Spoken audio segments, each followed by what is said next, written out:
Some also, and our God in heaven, we thank you for this very good opportunity you have given to us. Please stay with us for this moment as we start this seminar of mathematics. Let everything that we discuss here be helpful in the upcoming UCE. We all thank you, and we are all present because of you. Let your Holy Spirit come upon us, and we shall do this in the mighty name of Jesus Christ. Amen. Amen. Thank you so much for the word of prayer, Airo SS. I want to first find out whether the Principal Education Officer wants to say something before we start off the session. Mr. Ronald? Yes, Mr. Kaziba, can you hear me? Yes, we can. Okay. Good evening, dear students and teachers who are on the call this afternoon. I'm happy that the good Lord has brought us here again today. This is day 7 of our activity. We thank God for bringing us all the way up to Senior 4, and we pray that all the candidates that are joining in succeed in their exams. I wish everyone a good lesson, and we pray that many more people will be joining us. But I also would like to request those who keep writing in the chat, please write only important messages. Otherwise, we shall be sending you to the waiting room and you may never come back here. Thank you. Thank you, Mr. Kaziba, and your team for organizing. Over to you, Mr. Kaziba. Thank you so much, Mr. Ronald, for those remarks, and allow me to have my screen on. Good evening once again, and you're most welcome for this session. My name is Kaziba Stephen, and I'm going to be the one to take you through this session. As we start off this session, I have displayed 3 things. And when you look at this is an approach that we are going to use for the remaining days we have for our UNEB. And this approach is what we call the traffic light. I know many of you have seen the traffic lights, but as we dig into our session, I'm going to be referring to some of these traffic lights to guide us on how we are going to practice math in the remaining days. This light here is what we call the red light. This light here is orange, or sometimes we can call it yellow. And then this is the green light. Now, as we start our session today, I want us that by the end of this session, each one of you can be able to identify what is your red light, what is the orange light, and what is the green light. When I talk about red light, I'm talking about those areas you are still struggling with. Red light means stop. So I'm looking at what are those areas, what are those sections, what are those topics that you are struggling with. Then when it comes to orange, I'm looking at that kind of light that tells you you are almost set or you get set. So it means that what are those areas that you are okay with, but you still need more support. Then the green light means that those are the areas you are well confident with. It means that that one is a go. You are ready to go. Now, each one of you, by the time we finish this session, I want you to be able to identify your red lights, your orange light, and then the green light. Green light, they are going to be those particular topics that you are very confident in, such that the red and the yellow light should guide you on which areas now you need to concentrate on within this coming week. The areas that now you need your teachers to focus on as they are guiding you towards your final exams. So please take note. As I'm going to take you through the different topics we are supposed to know, you take note what is the red light, what is the orange light, and what is the green light. Green light means that those are the topics you are well conversant with. Those are the topics you are okay with. Those are the topics you are well off. That one, even if they wake you up, you can be able to do it. And what are those particular things we have in math? Now, in math, we have mainly 4 elements or areas of construct. The first one is what we call the numbers. And under numbers, these are the particular topics we expect you to be knowing. Now, the topics in the section here, this is now where I want you to identify what is your red, what is the orange, and what is the green. Identify that maybe in number bases, I'm very good. In fractions, I'm very good. In numerical concepts, I'm good. In indices, I'm good. In working with integers, I'm good. In ratios, I'm great. I'm good. So you look out for what is your red light, what is the orange light, and what is the green light. And this is always our first item. So the first item always looks at the number bases, fractions, and it can combine any of these. The beauty with this number, the item can combine with number bases, fractions, percentages, and also it can contain sides. So there is no any item they can say when it has only one part or one topic of number bases. No, they combine the different topics. That means that you need to be well conversant with all the topics such that you can be able to score highly on that number.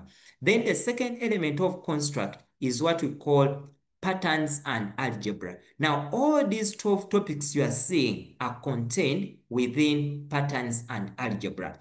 Now, what do you need to do? When you are strategizing in your revision, you need to know that any of these topics can be combined. You can combine linear programming and it can be combined with equations of straight line. We can have linear programming combined with simultaneous equation. We can have linear programming combined with quadratic equation. But also, a number can come whereby they have combined mappings and relations combined with composite function. So all those things can be combined, meaning that now you need to be well conversant with all the 12 topics that make up this particular section. So identify what is your red light, what is the green light, and what is the orange light among all these topics that are being displayed. Then we have another element of construct. Another element of construct is here, and this is element of construct under data and probability. Now, under data and probability, we have 6 topics in it. Now, these 6 topics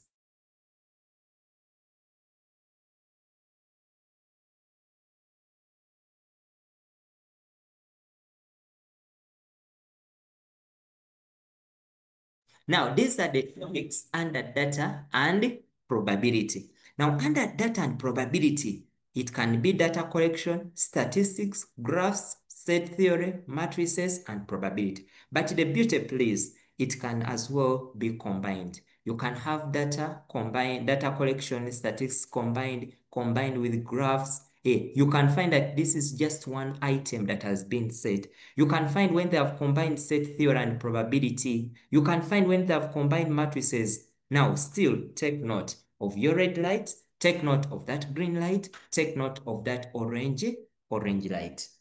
Then, the last element of construct that we have is geometry and measures, and is the element of construct that contains the biggest number of topics. It has about 17 topics contained within it.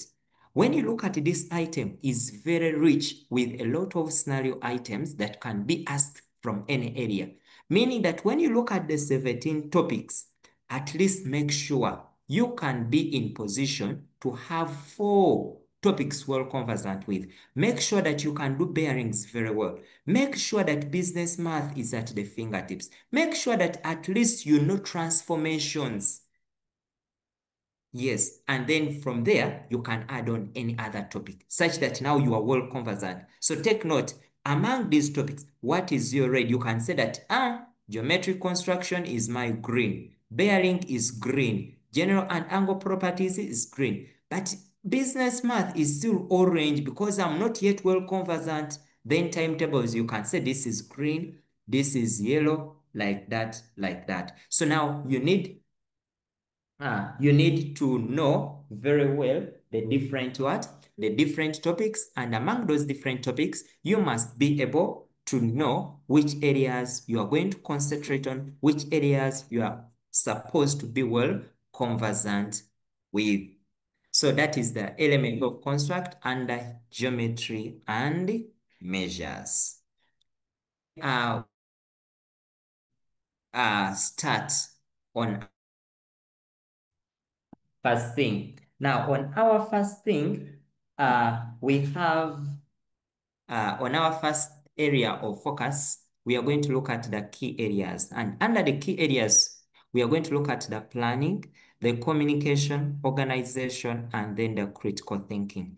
Now, when they are scoring you, these 4 elements are always considered. How have you planned for your work? How do you communicate? How do you respond?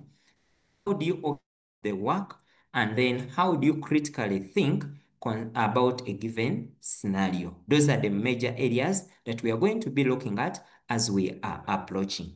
Now, the planning will start with the time you have. Our paper is 2 hours and 15 minutes. What does it mean? It means that for each of the items you're going to attempt, you should not spend more than 30 minutes on that particular item. Because the moment you spend more than 30 minutes on that particular item, you are not going to be able to complete the paper. So that means that when you are planning, look at the first item, target, look at your watch, look at the clock, budget for 30 minutes to be spent on that particular item.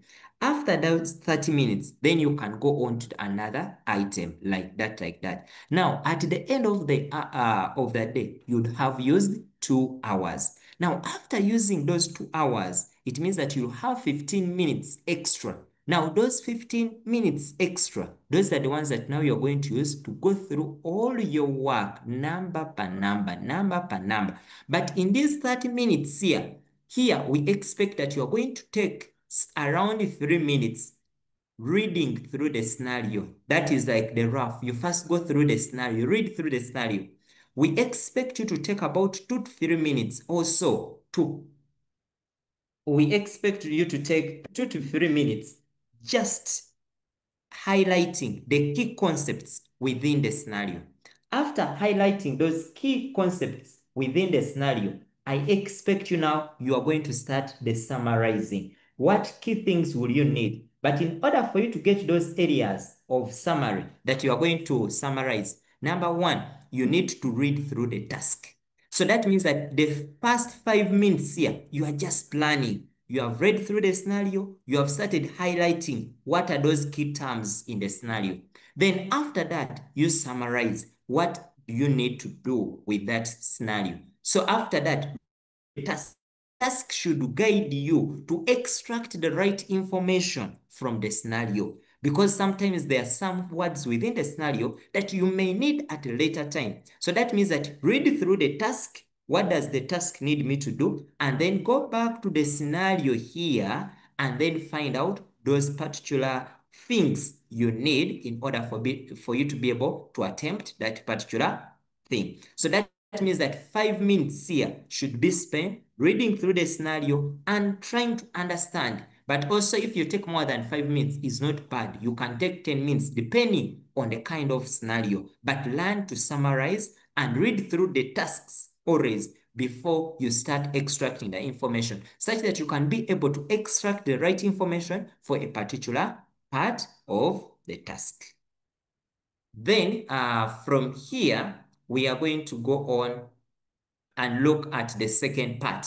How do we organize your work? When you check here on my screen, I'm showing you one of the ways you people or children are organizing the work. When you look at this kind of organization of work, you are noticing that the way we are organizing our work is the poor way of organization. Why am I calling it poor?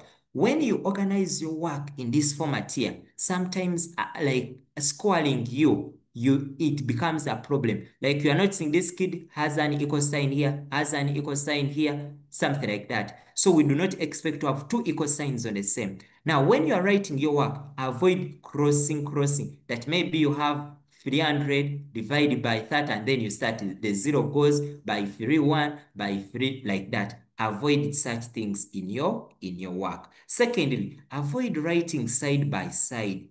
Avoid writing this side and also writing this side. No, have your work presented in a vertical format.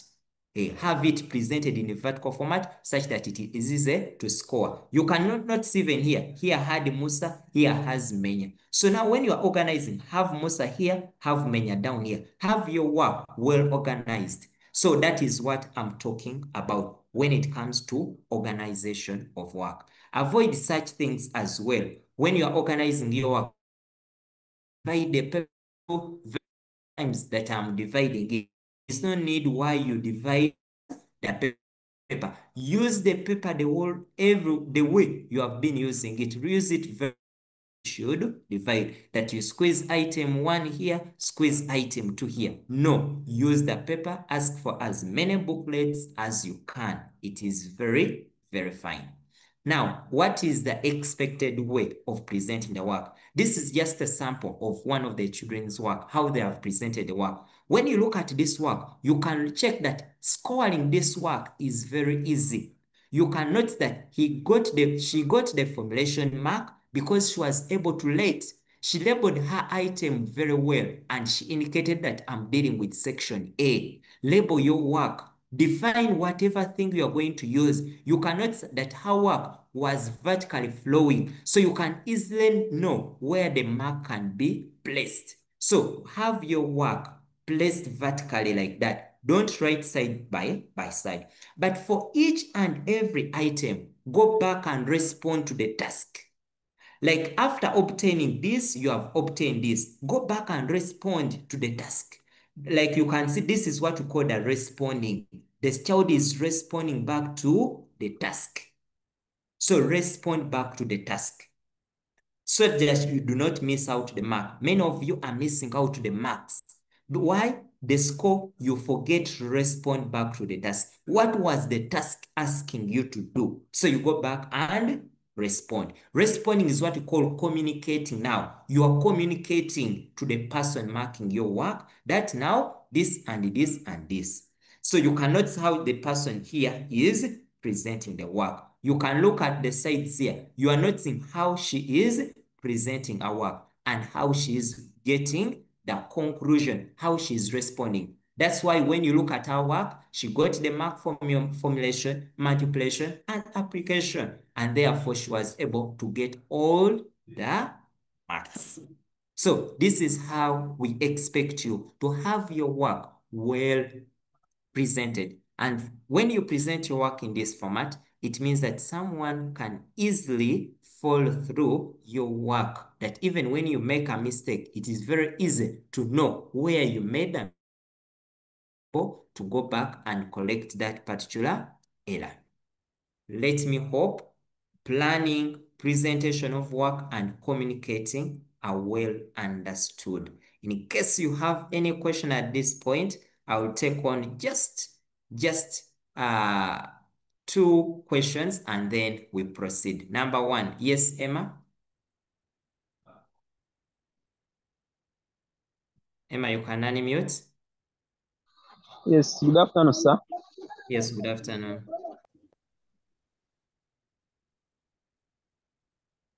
Oh, okay. I think, Emma, you went off. Magele? Yes, good evening, sir. Good evening. Excuse me, sir. Yes, please.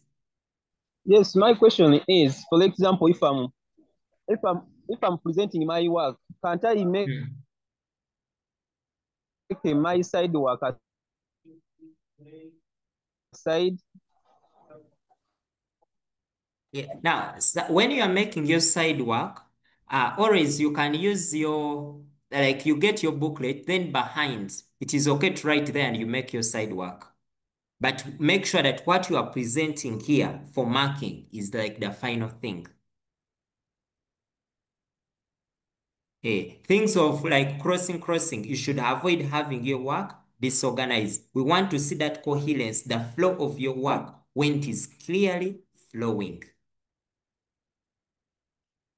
Okay, one more question from Jubilee.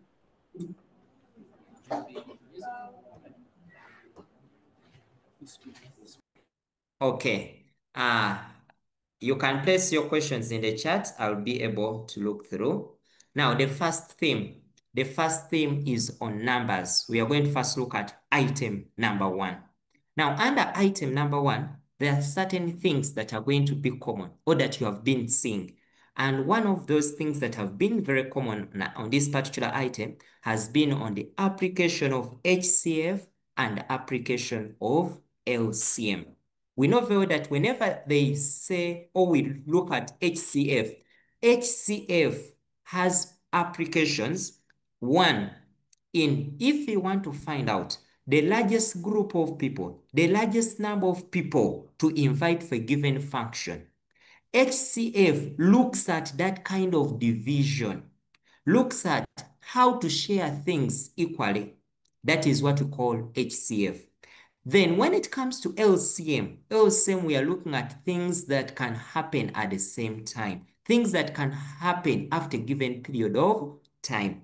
Now, in HCF, one of the things that in LCM, one of the things that will show up, sometimes you'll find things of dates. The moment you find dates, that one should give you a hint that that one, it is something concerning LCM. When you see two people that they first met on this day, they have to meet again on this particular day, then the hint there should give you that now they want me to find out the LCM of these particular days and the rest of that. When it comes to dividing things, let me say you are a tailor. They have given you an order of dividing things, clothes, what such things. Then you should know that the idea I'm going to apply is HCF. So you have seen items rotating about application of HCF and application of LCM.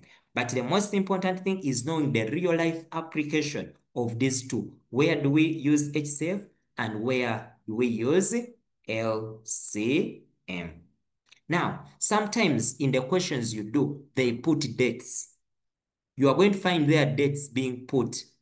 And sometimes they put for you the months. But sometimes we forget how many days are in this particular month. So you can remember, you can remember something of this nature. I think we did it in primary, something like that. So you can remember that when you fold your arm, whenever any month that has this corner has 31 days. Then here in the valley, those are 28 for February only. But the rest of the months, it is 30 days. So now for you can remember, January, February, March, April, like that, like that, like that. So you keep on using this to remember in case you have forgotten that this particular month has 31 days, this particular month has 30 days. So you can use this kind of remembering to remember how many days of the month are in this particular thing. Now, let's look through our first item we are going to do. So I want to ask you to first read through in your school. Read through the item. This is going to be our first item we are going to attempt. Read through. And then after reading through, we are going to start. The first thing I've told you, read through the scenario. Try to contextualize it. Try to put it in the way you understand. You can put it in your local language, the way you feel you are understanding the question. Then from there, I want you to highlight. Look at the scenario. What does the scenario want? Then after, summarize your work such that you can summarize things for the particular thing. So look through.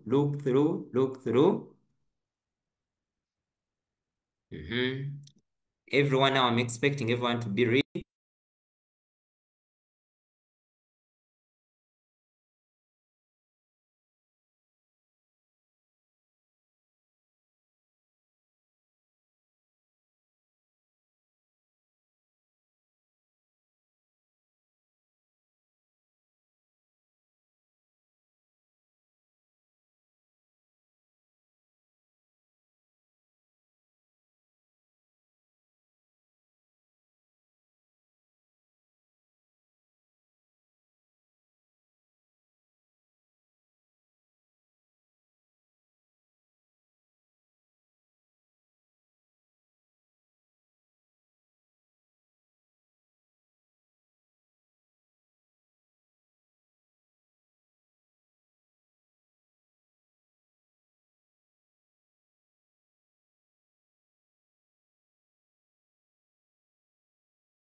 Okay, now let me hope everyone has been able to read through. Now, when you read through, this is the item.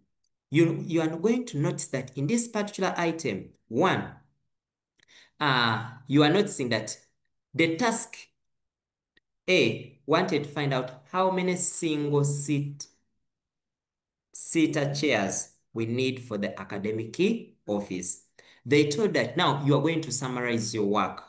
When you read through, they told you that a school has admitted 480 senior 1 students. So I'm going to write here, number of students admitted in senior 1. Number of students admitted. I'm now summarizing my work. So they have told us it is 480 students. Then we go on. And they want to divide them into 4 classes. So how many classes? We have class A, we have class B, we have class C, and then we have class D. They have told that class A will have 80 students. Now I can say number of students per class. Class A here has 80 students.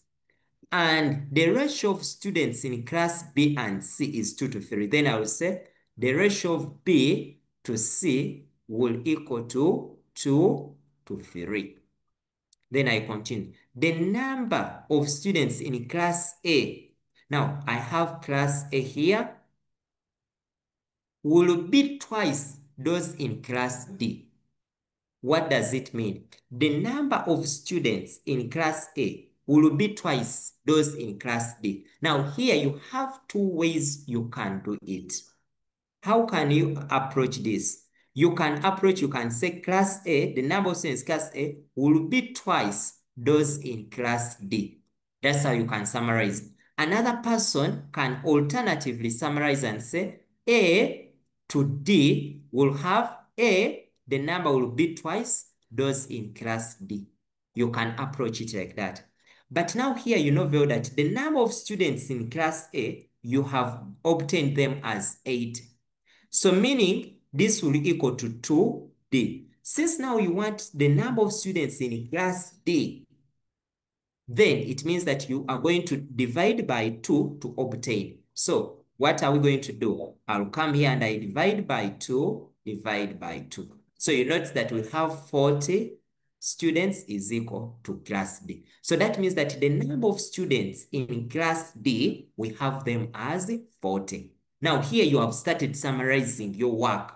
Now, but this one is awarded, you showing how you are obtaining the number of students in class D, you'll be awarded.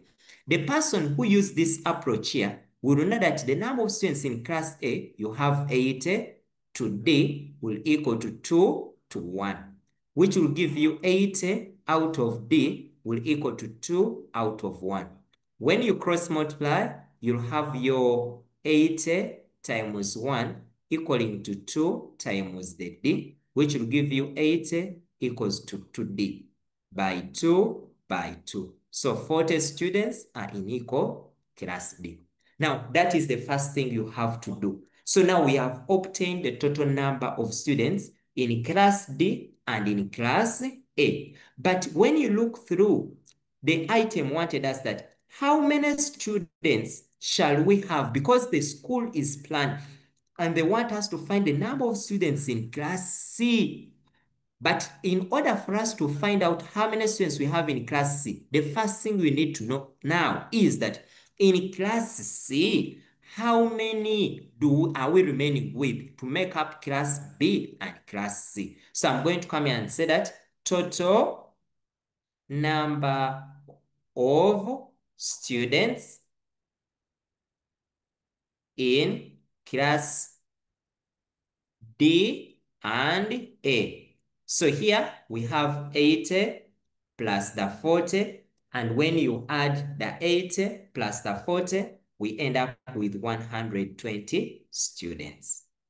Now you are going to ask ourselves, how many now are we remaining with? Because now the total number of students remaining, it is the one that makes up the B and the C. Now we are going to go on and find how many students are we remaining with for our particular class. So you are going to allow me,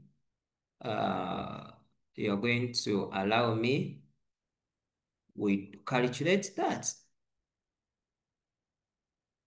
Yeah, so I'm going to use this part here. Now, this part here, I'm going to use this side here. Now, when you look here on my screen now, allow me even to change the color now. I'm going to come here. Now, when I come here, we are going to find out the remaining number of students. So I write remaining number of students. Now, the remaining number of students, remember the total school had 480 minus the 120. So here, we shall be remaining with 360 students. But the task, when you go back to the task, you remember our task wanted us to find how many single seat chairs we shall need for particular class C. In other words, they wanted us to find how many students do we have in C. So since we have our ratio of B to C as 2 to 3, we shall say that the total ratio, show each and every step you are using, will be 2 to 3, which will equal to 5. Now from here, since we are interested in C, C takes on the 3 parts. So I'll say number of students in class C. So here we shall have 3 out of the total number of 5, then times the 360. So when you do the math, 3 divided by 5 times 360, we shall end up with 216 students. Now, these are the number, because each child is to occupy a single seat. It means that the number of children we have will be equivalent to the number of seats we shall need for a particular class. But we do not only stop here, because here we have not responded. You go back to the task. The task wanted, when you go back to the task wanted how many single-seater chairs should the academic office buy the class. Now, yeah, that's why you're going to conclude and say that the academic office should buy 216 single for class. Now, that is the response you are giving. So you come and say that the academic office should buy 216 single seat chairs for class C, since there are 216 students in that class. That is how you respond back, such that you can be able to obtain the total number of points. Now, that is how you respond back to the person who was asked. Okay, so that's how you have to attempt that particular item in case you meet it. Then the second one, when you look at the second item, when you look at the part B, when you look at part B, when you look at what we have done here, that was part A. When you look at part B, you note that part B required you to determine the number of addition bags of portion needed. Now, this is the paragraph. Sometimes I want you to be very observant. Many times, these paragraphs correspond to the number of tasks, but sometimes they can be combined to form 2 tasks. So you can note that the first paragraph was responding to task A. Second paragraph is responding to task B. Now they told that additionally, the school previously had 900 students who consumed 5 bags of posho per week. With the new admission of senior 1 students, the office needs to calculate the number of additional bags of posho required for that particular week. Now, when you look at this, there are 2 things that are varying. There are 2 things that are changing. We have the number of students. number of students. But also we have the number of bags of posho consumed, bags of posho. Now, you need to remember, you ask yourself, how is the number of students and the bags of posho, how are they related? Which kind of relation is existing? Now, when you look at them, you need to remember that this is item 1. Which topics are we dealing with? That there is a topic of ratios. There is a topic of proportions. Now, this particular item here, paragraph, is testing for the knowledge of proportions. Do you remember your knowledge of proportions? Now, remember, when it comes to proportions, we have mainly two. We have what we call a direct proportion and what we call an indirect proportion. Now, a direct proportion is that particular one whereby an increase in one quantity leads to an increase in another quantity. So this one increases, also this side, the other second quantity increases. In case this one decreases, also the other side decreases. That is what we call a direct proportion. An example is that you may look at something in real life, something like distance and speed. You notice very well that whenever you increase your speed at which you are driving or you are riding your bicycle, the distance you cover also becomes very big. So the more speed, the more distance covered. However, we have the second one, we call the indirect proportion. Indirect proportion, we are looking at quantities that increase, another one decreases. While this one is increasing, the other one reduces. An example I can use speed and I can use time. When you look at these two quantities, whenever you drive at a very high speed, whenever you run very quickly, the time taken reduces. You take little time. That is what we call an indirect proportion. Maybe in real life, you can even relate it to that whenever someone reads more, puts in a lot of energy, a lot of effort, sometimes you'll find that your size, your weight will reduce. You find those people who are reading a lot, who are putting in effort, when their weight is reducing, that even as we are approaching UNEP now, you find that some of you have lost weight because you are putting in a lot of efforts. Now, that kind of proportion is what we call indirect proportion.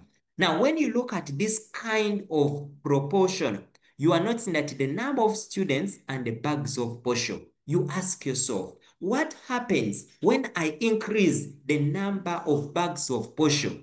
What happens when I increase the number of students?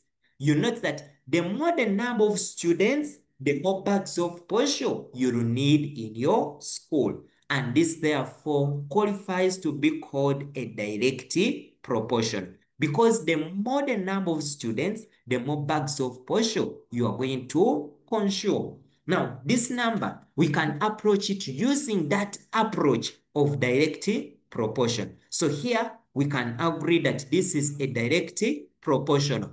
More students, more bags of posho.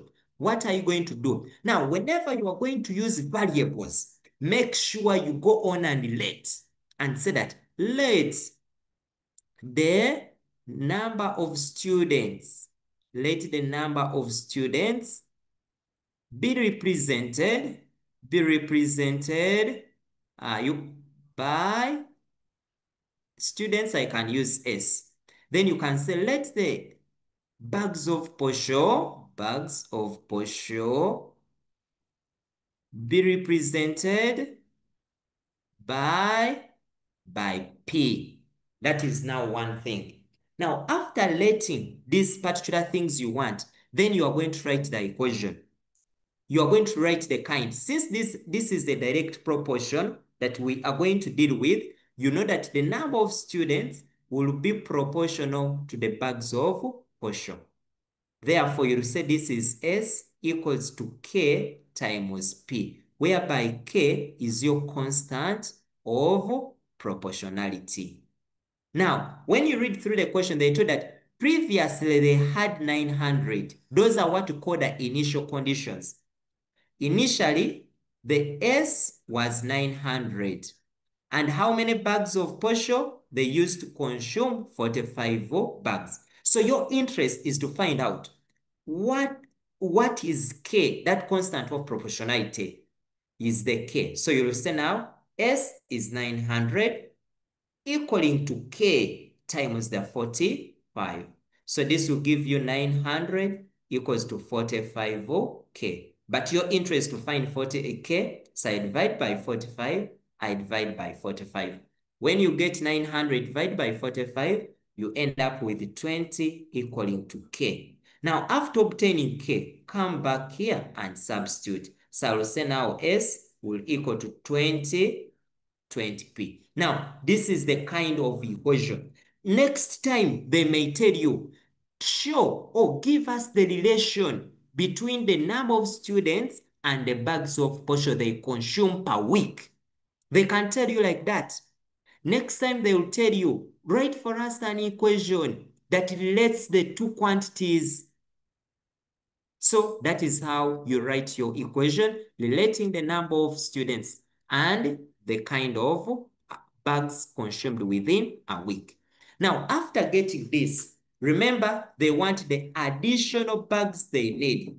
You ask yourself, how many students do we have? Initially, they had 900, but now we have added on the 480. Now, you are going to come and say, you are going to allow me to use rate. I'm going to come and say total number of students is equal to 900 plus the new, which was 480.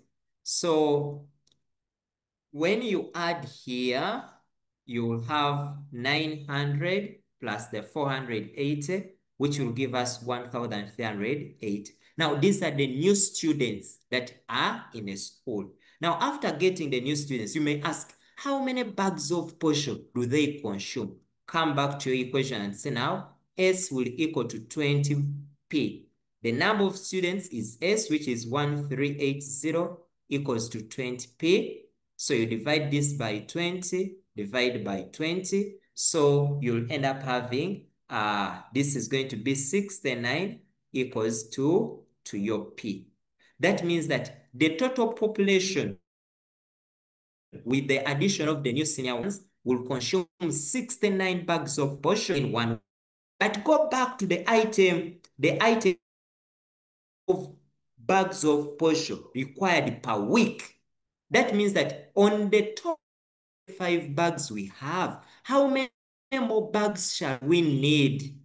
So you come back and now say the number of bags or additional bags. So to get the additional bags, it means that now we shall have 69 minus the initial ones, which were 45. So when you subtract here, 4 bags. Now you do not stop here. Respond back to the I told you that number of additional bags of posho and give us act high school. Give us the conclusion. Respond back to that item. Act high school. Getting act. Here. Respond back. Oh, I'm not getting Bukedia.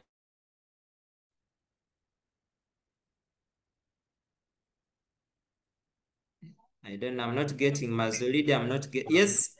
Bukedia, respond back. I want to hear. How are you going to respond back?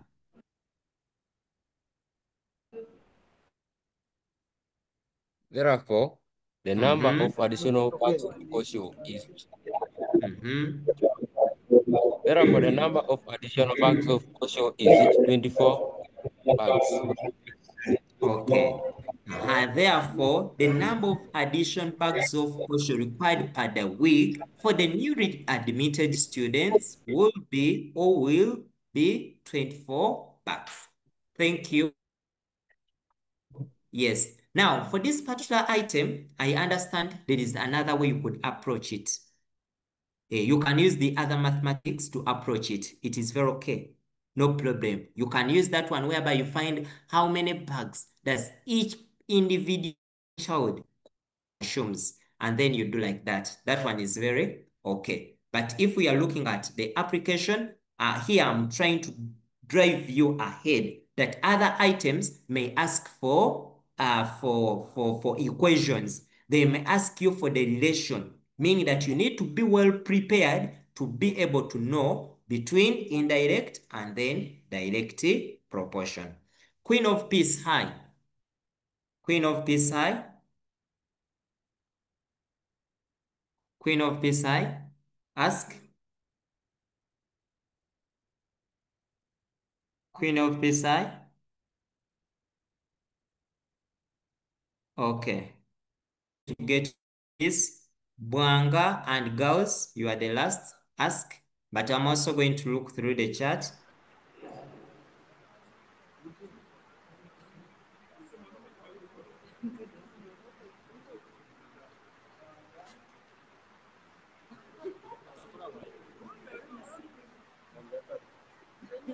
Okay. Okay, we are going to continue. Now I go back to the last part of this item. Now, when you look at the last part of the item, it wanted us that how many tiles are needed to cover the rectangular bathroom? And that one corresponds with this. Now, dear students, when you look at this item, when you look at it very well, what do you pick? One, SADS. SADS is one of the topics we cover, meaning that you need to be very knowledgeable. In SADS, how do you multiply SADS? How do you rationalize SADS? When you see SADS, we do not expect you to go and use your calculator to get the answer. We want to see the manipulation that now I can use SADS to make things much easier. Now, for this particular item, we are going to apply our knowledge of SADS. That's what we are.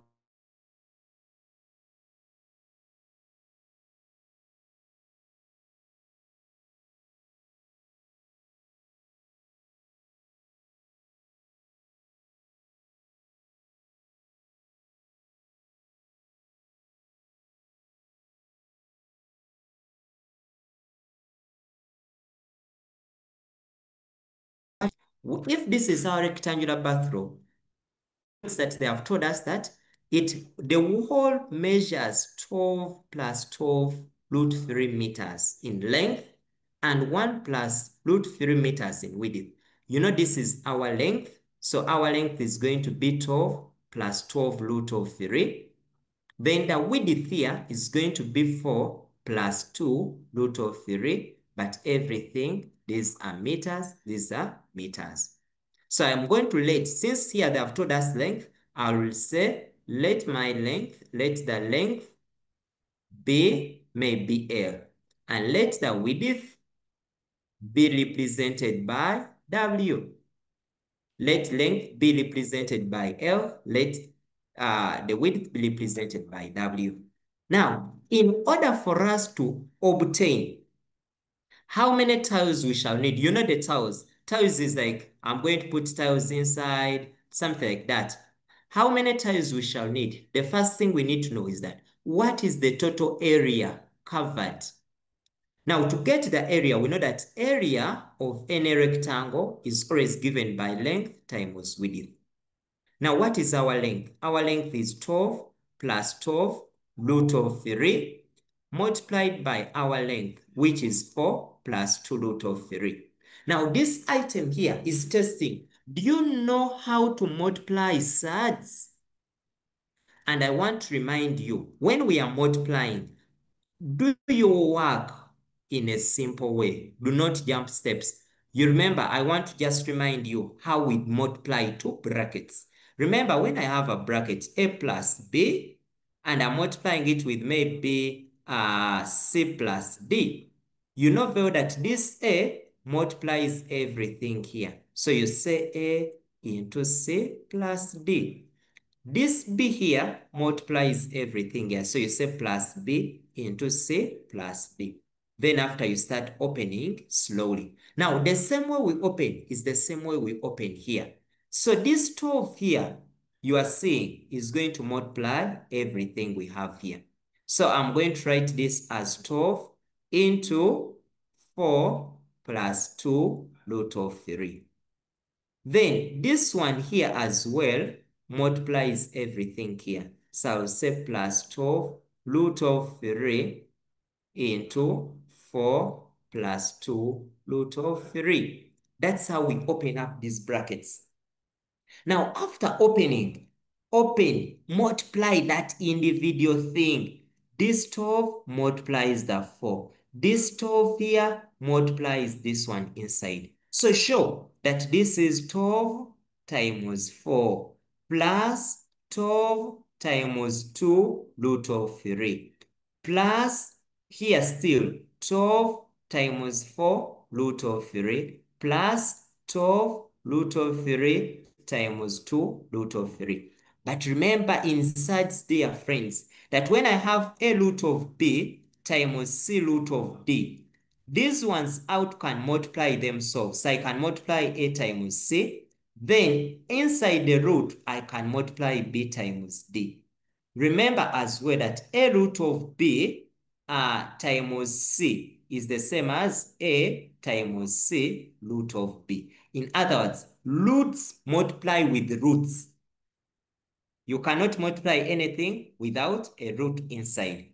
So when we continue here, we shall have the 12 times the 4, which will give us the 48, plus 12 times 2, which will give us the 24 root of 3, plus 12 times the 4, which will give us 48 root of 3, plus 12 times 2, like I've showed you, 12 times 2, then inside you have 3 times 3. So we shall have the 12 times 2, which will give us the 24, and then root 3 times 3, which will give us the 9. So this will give us the 48 plus. Now here you can collect like terms.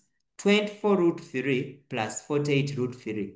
24 and 48. You go back and remember A root of B plus maybe C root of maybe B. Something like that. That you can add A and C. You can say A plus C into root of B. Alternatively, root B and root B are common. So you can factorize it out. And then here you remain with A plus C. So here we shall have 24 plus 48, 24 plus 48, which will give us the 72.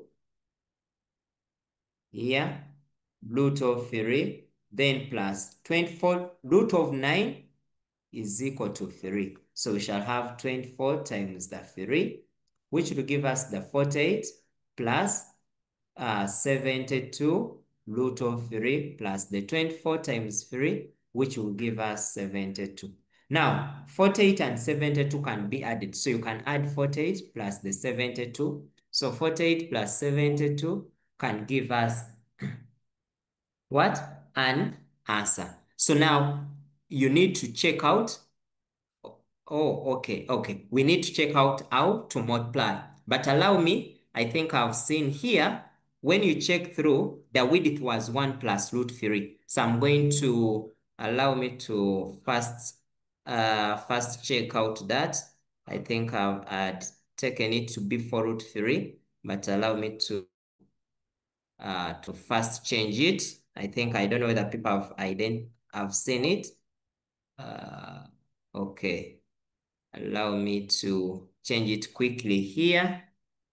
Yeah, it is. Okay. Allow me. I'm going to multiply very fast, but good enough. I've showed you how to multiply. So I'm going to multiply it very quickly. I'm going to multiply. This was 12 plus 12 root 3. And then this was 1 plus root 3. I think I had made a mistake. I had taken it to be this. So, but still, the same approach of multiplying will still hold. So this is 12 plus 12 root of 3 into 1 plus root of 3. But still we multiply the same way I've showed you. So since now we have learned how to multiply the sides, allow me to just do like this. Okay, so here you get 12 plus 12 root of 3, then plus 12 root of 3, then plus 12 root of 9, which will give us 12 plus, I've told you here, 12 root of 3 plus 12 root of 3. Root 3 is common, so you can add 12 plus 12, which will give us the 24 root of 3 plus 12 times 3. Because root of 9 gives us a 3. So when you continue here, this will give us the 12 plus the 24 root of 3 plus 12 times 3, which will give us the 36. So at the end of the day, you'll have 12 plus 36 plus 24 root of 3. So here your answer will be 12 plus 36, which will give us 48 plus 24 root of 3. Now, this is the area for this particular part. That is the area for that particular part. Okay. Let me hope now it is okay. Okay. Okay.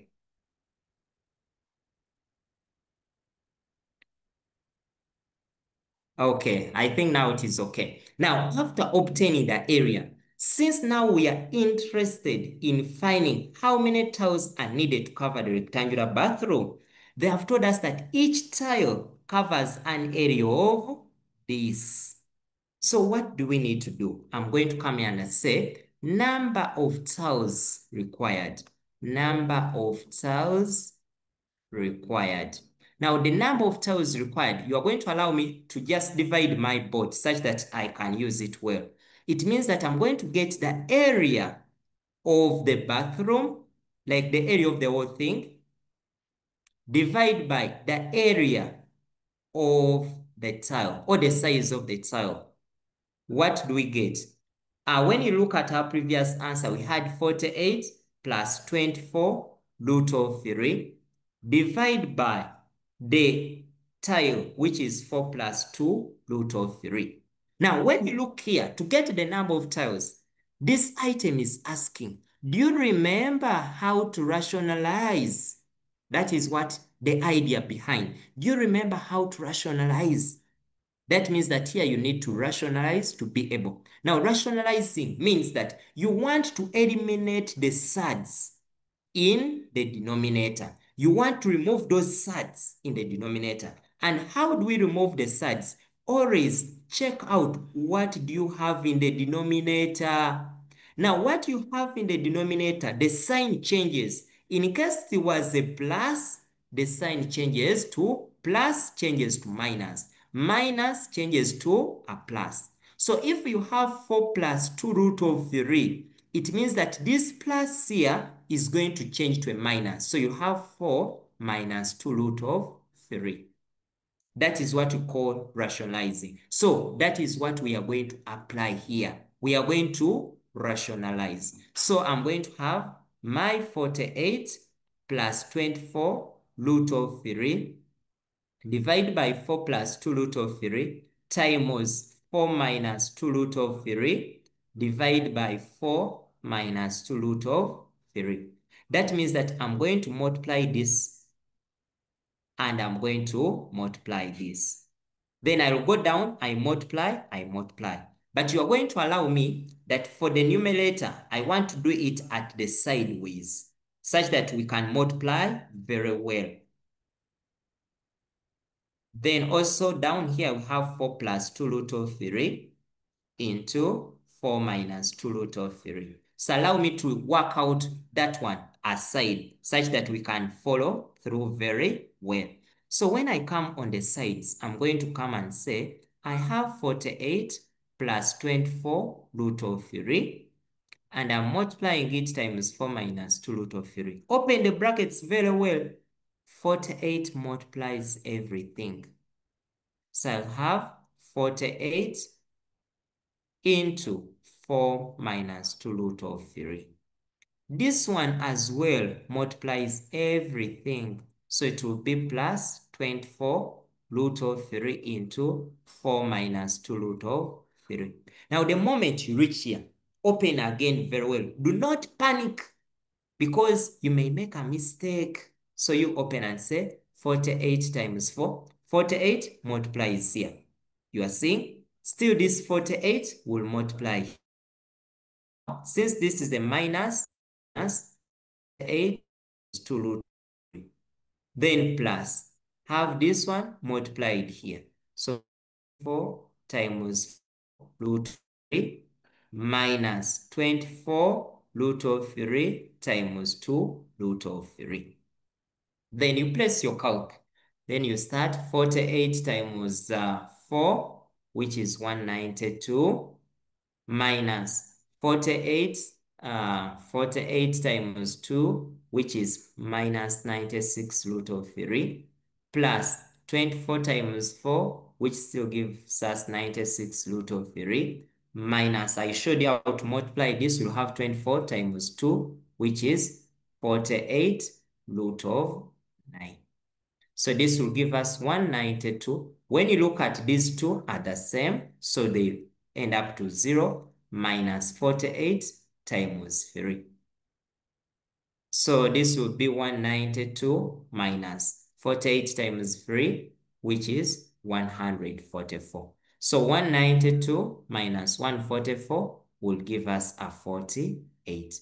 That means that everything we have in the numerator ends up to 48. Then from there, we are going to go on and look at the denominator in the denominator, which is 4 plus 2 root of 3 and 4 minus 2 root of 3. Still, you can open, but though here, you can use the difference of 2 squares. But in case you do not remember, open very well. Have this one multiply times that. So say 4 into 4 minus 2 root of 3. Then plus 2 root of 3 into 4 minus 2 root of 3. Then open, say 16 minus 8 root of 3 plus 8 root of 3 minus 4 root of 9. So here you end up with 16. When you look at these two are the same, so here you remain with minus 4 times 3, which gives us 16 minus 12. And when you look at 16 minus 12, will give us a 4. Alternatively, someone here can remember the approach of difference of 2 squares. Remember from your difference of 2 squares, a squared minus b squared will always equal to a plus b, a minus b. Now what we have is 4 plus 2 root of 3, and we have 4 minus 2 root of 3. So meaning that this is your a, this is your b, this is your a, this is your b. So what you have this side is the same of like here. So you come here and substitute, whereby you say your a is 4, your b is 2 root of 3. So here we shall have 4 squared minus 2 root of 3 squared. 4 squared is 16 minus, now here, 2 root of 3 squared means 2 root of 3 times 2 root of 3, which gives us 4 root of 9, which will give us 4 times 3, which is equal to 12. So it becomes 16 minus 12, which gives us a 4. Now, it is up to you which approach you want to use. But what is very important is you being able to arrive at the answer. Now, after doing that, I'm going to go on.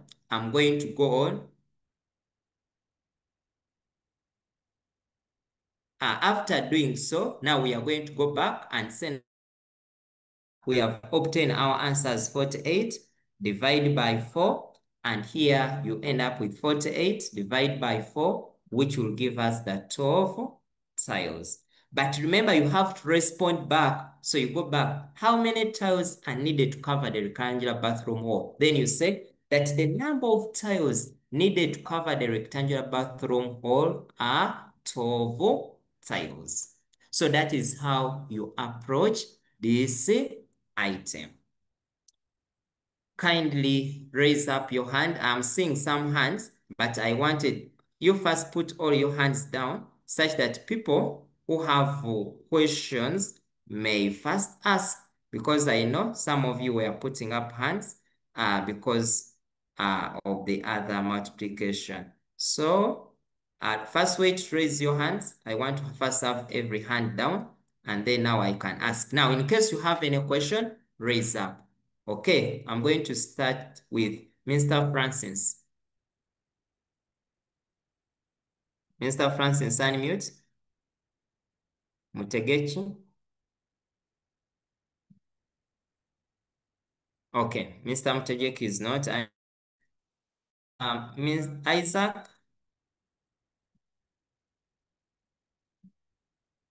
Okay, thank you so much, Mr. Kaziba.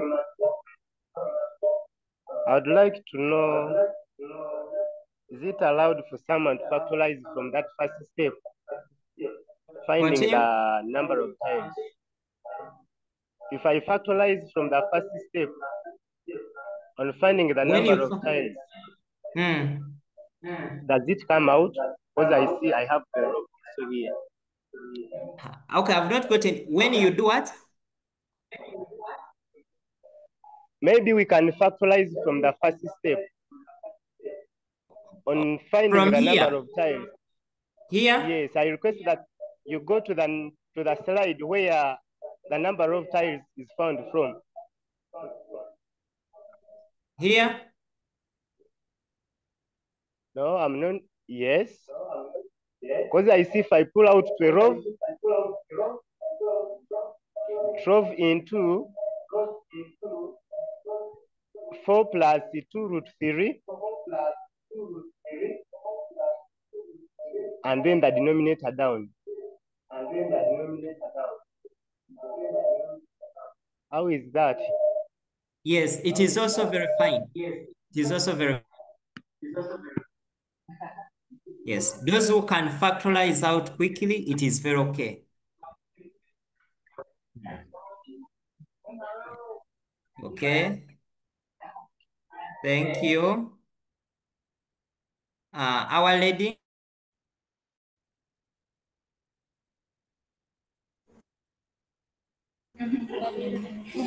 Okay. Pardon. So we need to pardon for us number of the what word which word is that?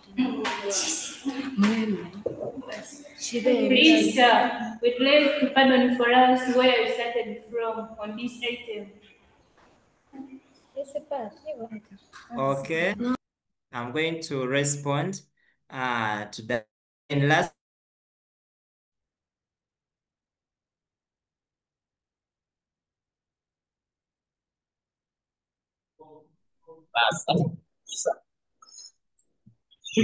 Hello, sir. Yes. Good evening. Good evening, sir. Mm. We are requesting that you repeat starting from on results. We are requesting that you repeat for us, studies. Okay. Now, the different approaches. Okay. Now, the different approaches I've used, more or less like revising with you to show you what can be brought on sides. I've used the rationalization to check through with you how you can rationalize. I've used the multiplication to show you how you multiply the sides. What we look through is the addition. Now, when it comes to sides, there are basically, let me say, 4 things you need to remember. 1, you need to know how to add sides. How do you multiply the sides? How do you rationalize? These are the most, maybe even squaring sides. Those are the most important things. So I have taken you through how to rationalize. I've shown you how you can multiply and how to do the addition. Maybe for addition may be, in case I have 4 root 3 plus 5 root of 3, maybe plus 2 root of 2. When we are adding sides, we look at these terms here. We look at the root 3 and this is root 3, meaning that can be added. So that means when you're adding, add only these numbers outside. So you add 4 plus 5 everything root 3 plus 2 root of 2 gives us root of 3 plus 2 root of 2. So you cannot add on this because this is 3 and this is 2. So you add them. So now I'm going to request you now, as you are identifying that you need the area, you're going to mark as your red light. Such that time as your teacher, you can go through those particular. This particular one, we have different approaches you can use. You can use the rationalization, which is okay. You can use the factorization, which is okay. On the particular, there are those that you can factorize, there are those you may not to factorize. Yeah, even when it comes to subtraction of sides, you note very well, when I have root 2 root of 3, these ones you can subtract because this is root 3, root 3. So you can subtract these two numbers by saying 4 minus 2 root of 3, and you remain with 2 root of 3. Yes, so those are the areas I want you to take note of.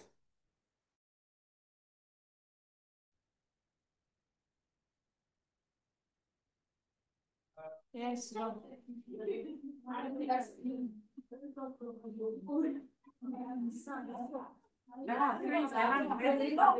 good evening. Good evening. Sir, why not including the units for area? Now, the area, remember, this was in meters squared.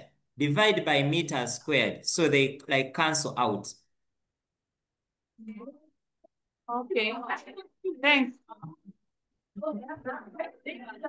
Okay. Okay, allow me that we continue with the other. You can place the questions in the chat. This is another item. I don't know, you can take a screenshot. This is another item I want us to try out in our free time. This is another item still on item 1. But here, this item, the one thing I wanted to highlight is it is here. Take note that we can have bases asked in different versions. When they tell you that 1 heap of 8 eighths, 4 heaps of 8s, you need to recall place values in bases. That when I write a number 144 base 8, the place value of this is 1s. This is 8s. This is 8 8s. So 1 of 8 8s, 4 heaps of 8s, and 4 sweet potatoes. This is the hidden number written in base 8. And in order for you now to be able to work out the other parts, it means that you convert this number from base 8 to base 10, and then you can work out easily with it. So please take note of that, and you can take a screenshot. But still, when you look at this, there is another concept here. When you read through, the largest possible mass in kilograms. We said that the moment you hear the words largest, highest, what, distribution, you are looking things of dividing, things of getting equal things. Here, the concept is HCF. So let me ask you, those who can take a screenshot, those who can, you can take a photo of this. And then we shall proceed. This is just a sample for item 1.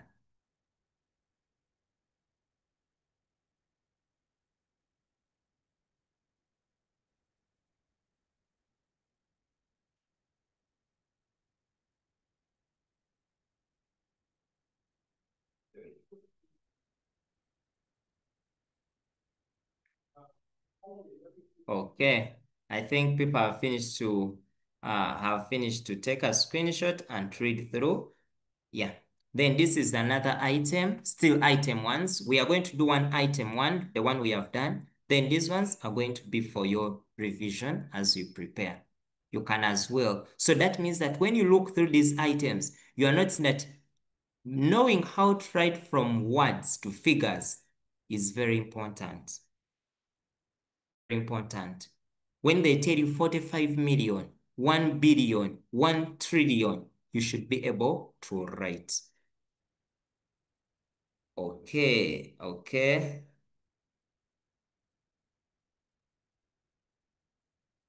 Yes, Everest High School, I said, do not divide your answer sheet into two.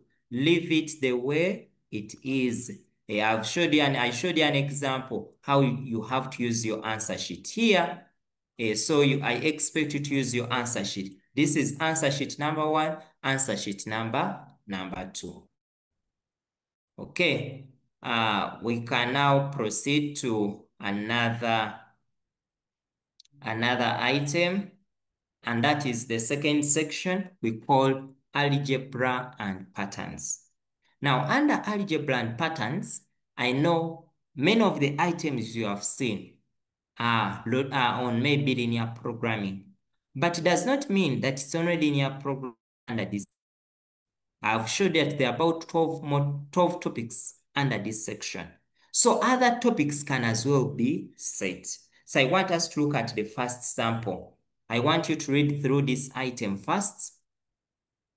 I told you the first thing you do, read through the item. Put it in your own context. The way you put it in that format. So everyone is reading. Yes, Atang girls.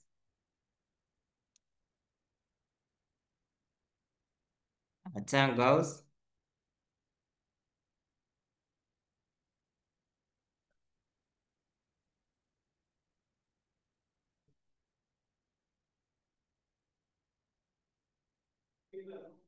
Yes, Atang.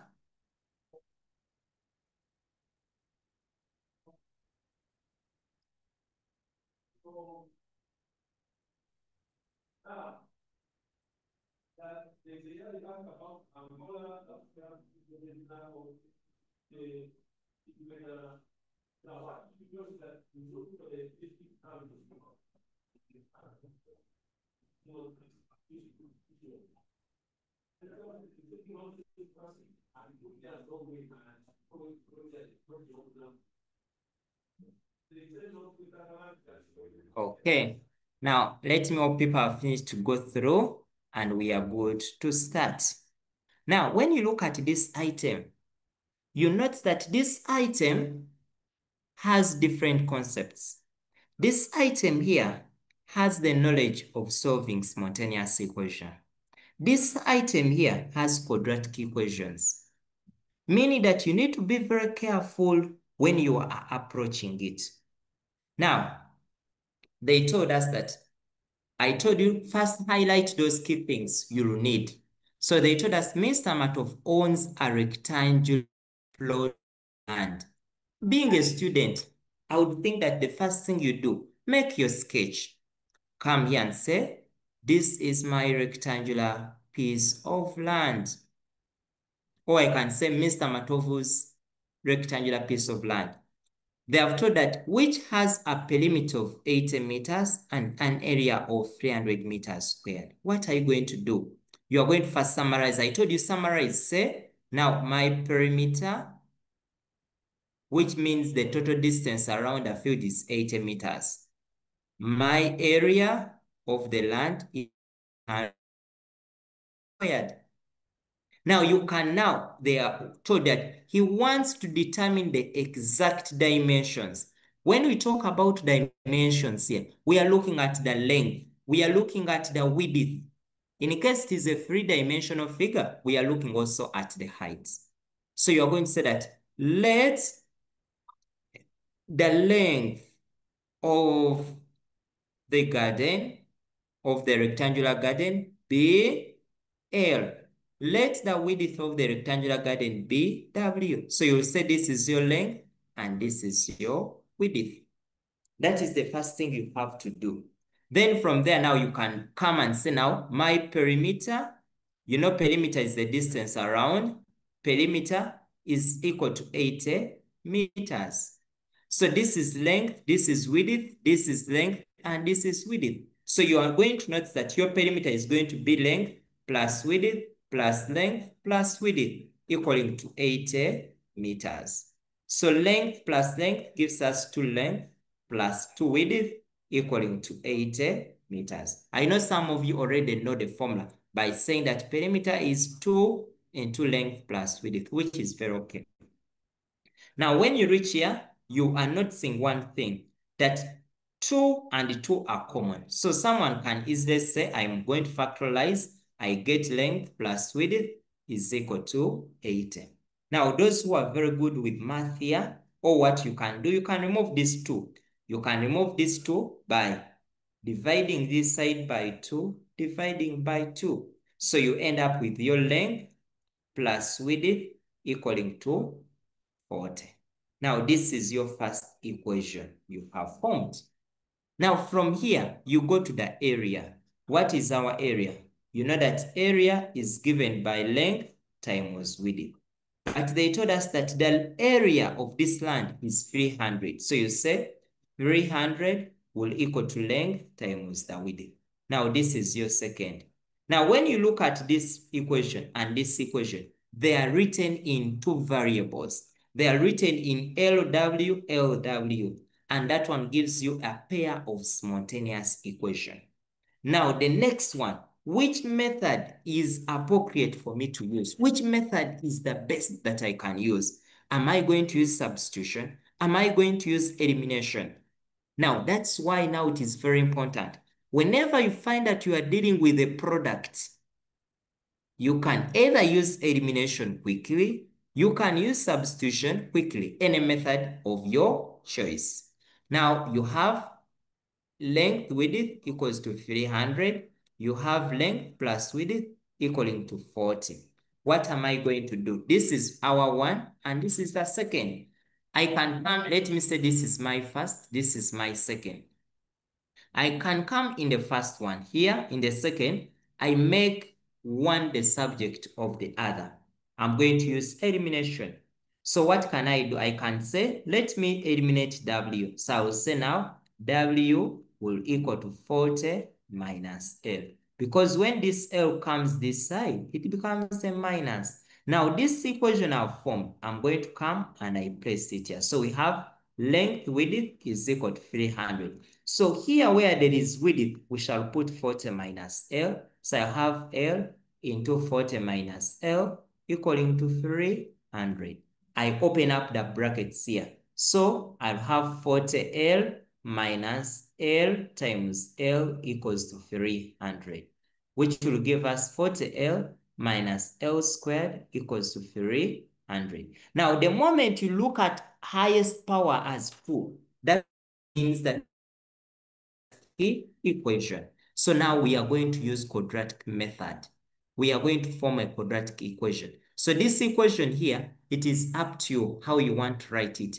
But I can bring the 300 this side or take everything this side such that I avoid the negatives. So I can decide to say this is 40L minus L squared plus L squared equals to 300 plus L squared. So I get 40L equals to 300 plus L squared. I take the 40L, the other side, 40L minus 40L will equal to 300 plus L squared plus, sorry, this is plus, so this will become minus 40L. So this will be 0 equals to 300 plus L squared minus 40L.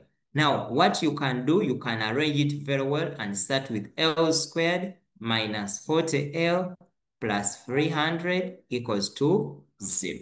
Now, here the method to use is up to you. You can decide to use the bulldozer or what we know as the quadratic formula. You can use the factoring method. You can use completing squares. You can use graphical approach depending, but always look at the 30 minutes you are working against.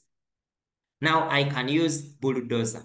So bulldozer, we know that very that we have ax squared plus bx plus, compare, your a is 1, our b is negative 40, and our c is 300. So I will say x is equal to negative b plus minus b squared minus 4as out of 2a. Now, since here our equation is written in form of L, now it is good practice. This is the general one we know. But since we are in L, I'll write it as L equals to negative b plus minus b squared minus 4ac out of 2a. Now from there, why don't I continue and now write it in another form? I substitute my different things. So I'm going to substitute and say, where there is b, I'll put negative 40. So I'll have negative 40 plus minus root of negative 40 squared minus 4 times a1 times the 300, everything divided by 2 times 1. So this will give us 40 plus minus, inside the root, negative 40. When you say negative 40, remember, negative 40 squared means negative 40 times negative 40.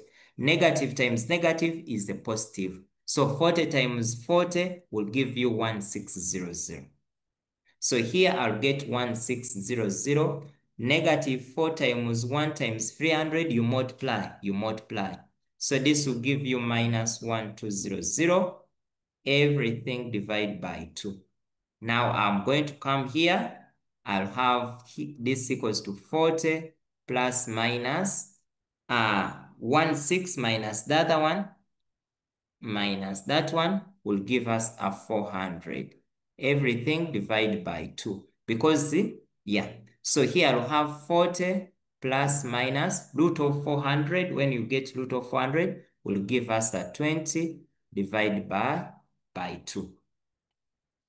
So the next thing you're going to say, either I have my L equals to 40 plus 20 divided by 2, which will give us 60 divided by 2, which is equal to 30. That is your L. Or you work it out. You say now when I have minus 40 minus 20 out of 2, which will give us 20 out of 2, which will give us 10. Now you have your length equals to 30. You have your length equals to 10. But since you have only found L, you need to find W. So when I go back, I know that LW is equal to 300. Substitute for 30. So you'll find that this is 30W equals to 300. When you divide, you get the data, you'll get 10. Or when you put 10, you'll find that your width will equal to something like that when you substitute 10. Now, this is where you reason out. You ask yourself that what could be the dimensions? Is the length bigger than the width, or the width is bigger than the length? Now here, you have two things. You have your length equals to 30 when your width is equal to 10. Here you reason out your conclusion, because we cannot have when bigger than the length. So something like that, you reason out. So you come back here and say that determine the dimensions. When we talk about the dimensions, here we are looking at how is the length, how is the width of that land. Now here you will say that the dimensions of the plot of land are 30 meters by 10 meters. Or you can say are of length of 30 meters and width of 10 meters. So that's how you respond back to the item. So that's how you approach part A.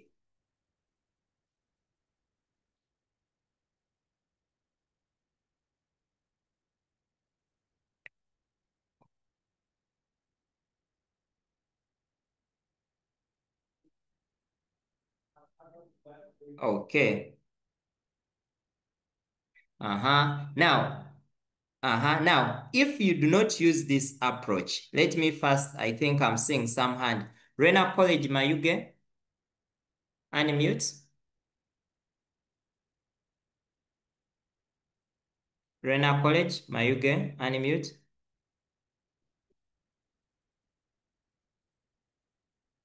Rena College, Mayuge, unmute. Quality Cobles, unmute. People are not unmuting. Bukedia, Rena College, all those schools I'm asking to unmute. Yes, Rena College. Yes.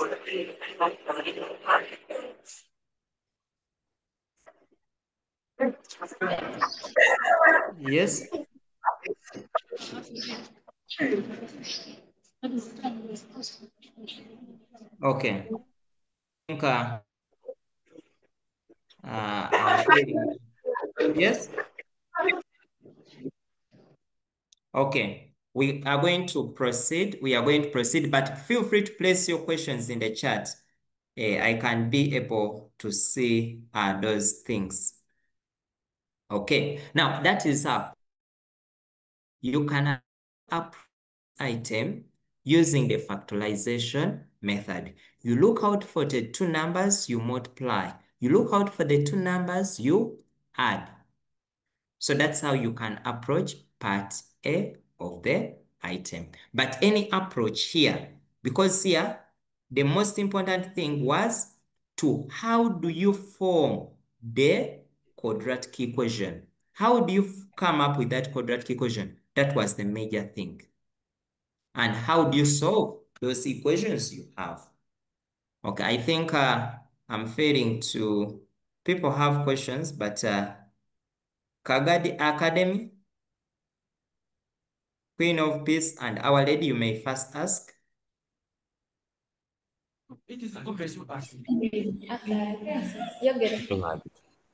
Yes. Master, good evening. Yes, good evening.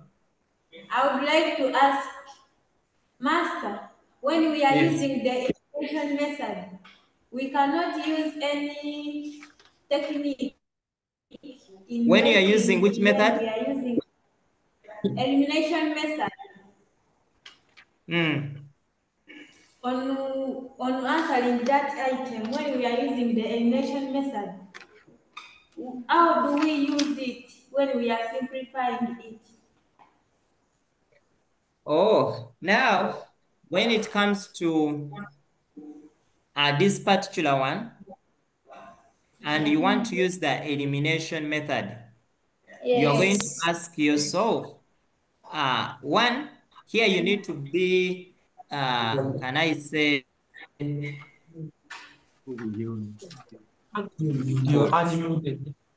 okay, I'm coming, just a minute.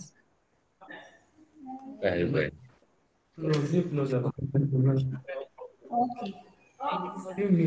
Okay, now, if you are to use the elimination method for this particular one, how do you approach it?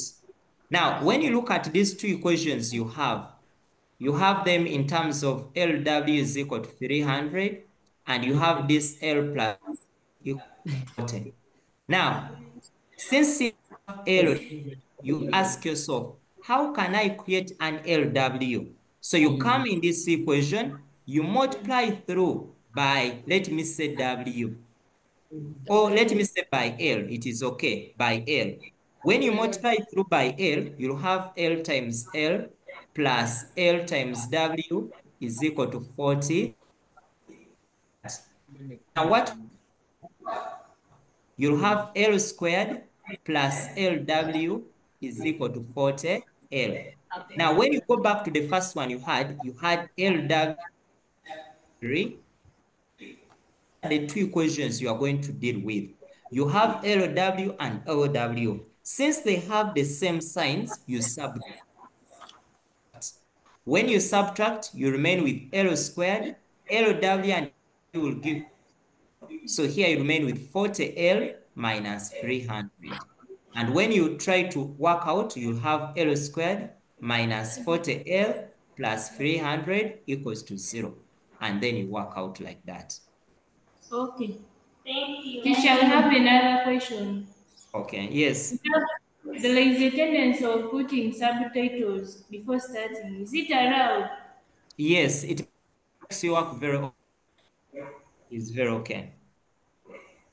Okay. Okay. Thank Okay. you. Okay. Lastly, Rena College, you have failed to unmute.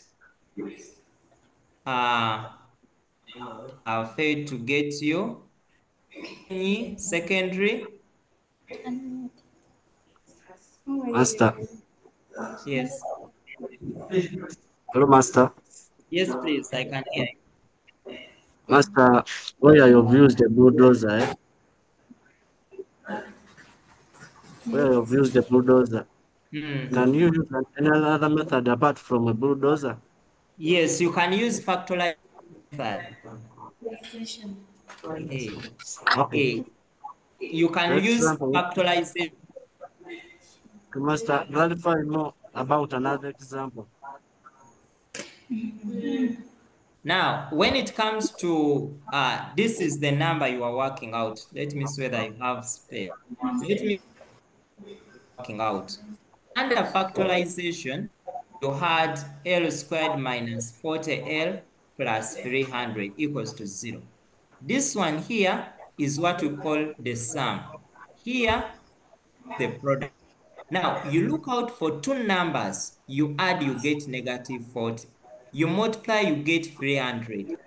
So, the product, your product is always given by A times C. Your sum is always given by the B. So when you compare here, your A was 1, your B was negative 40, and your C was 300. So here your product will be A times C, which gives you the 300. Your sum is negative 40. So you look out for negative two numbers, you multiply, you get negative 40. You add, you get negative 40. You multiply, you get 300. And those numbers can be 10 and 30. 10 times 30, you get 300. Plus 30, you get 40, but we wanted negative 40. So you put a negative, put a negative. So negative 10 plus negative 30 gives you negative 40. Now here where there is negative 40 is where you replace these two numbers. So you end up with L squared minus 10L minus 30L plus 300 equals to 0. Then when you reach there, you start factorizing this pair and this pair here. So this will give L into L minus 10 into L minus 10 equals to 0. So when you start, this will give you L minus 10 into L minus 30 equals to 0. And then you say either L minus 10 is equal to 0, L will equal to 10. Or L minus 30 is equal to 0, L will equal to 30. Something like that. Okay, So teacher. that is the substitution. Sorry, that is the second method of factorization. Still, Thank you, sir. it depends on the number. It depends on the number they have said. The number, if you look at one of the more to solve these equations using the graphical method. Okay. Lastly, Gavanian, do file seeds.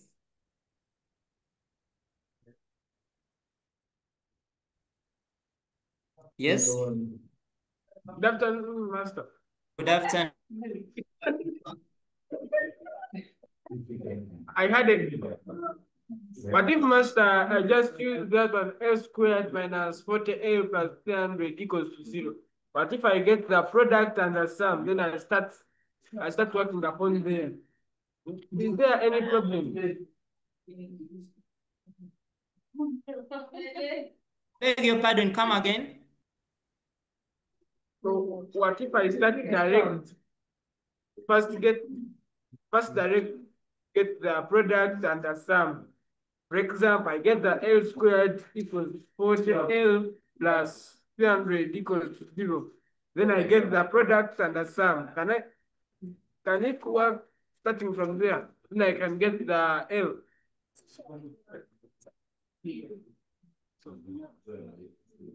Come again. Saying what if you use? What if I get from there the product? From here, the product?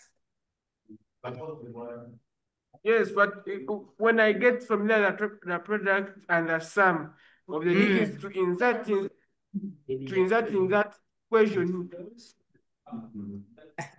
Okay, I've not gotten your question. What if I'm not picking it well? What if you get the product, something like that? Yes.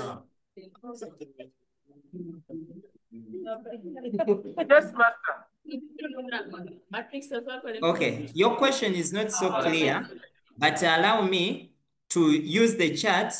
Let me go through the chart to see whether we have.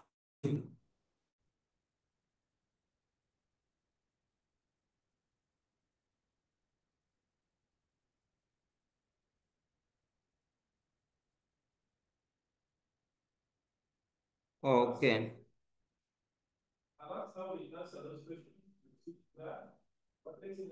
Okay. Okay.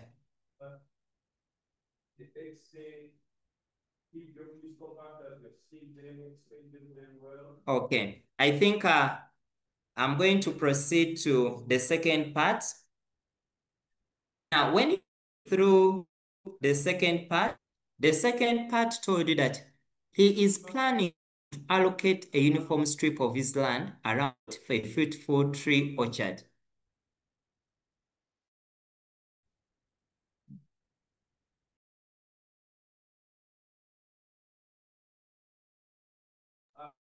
A fruitful orchard, such will be 156.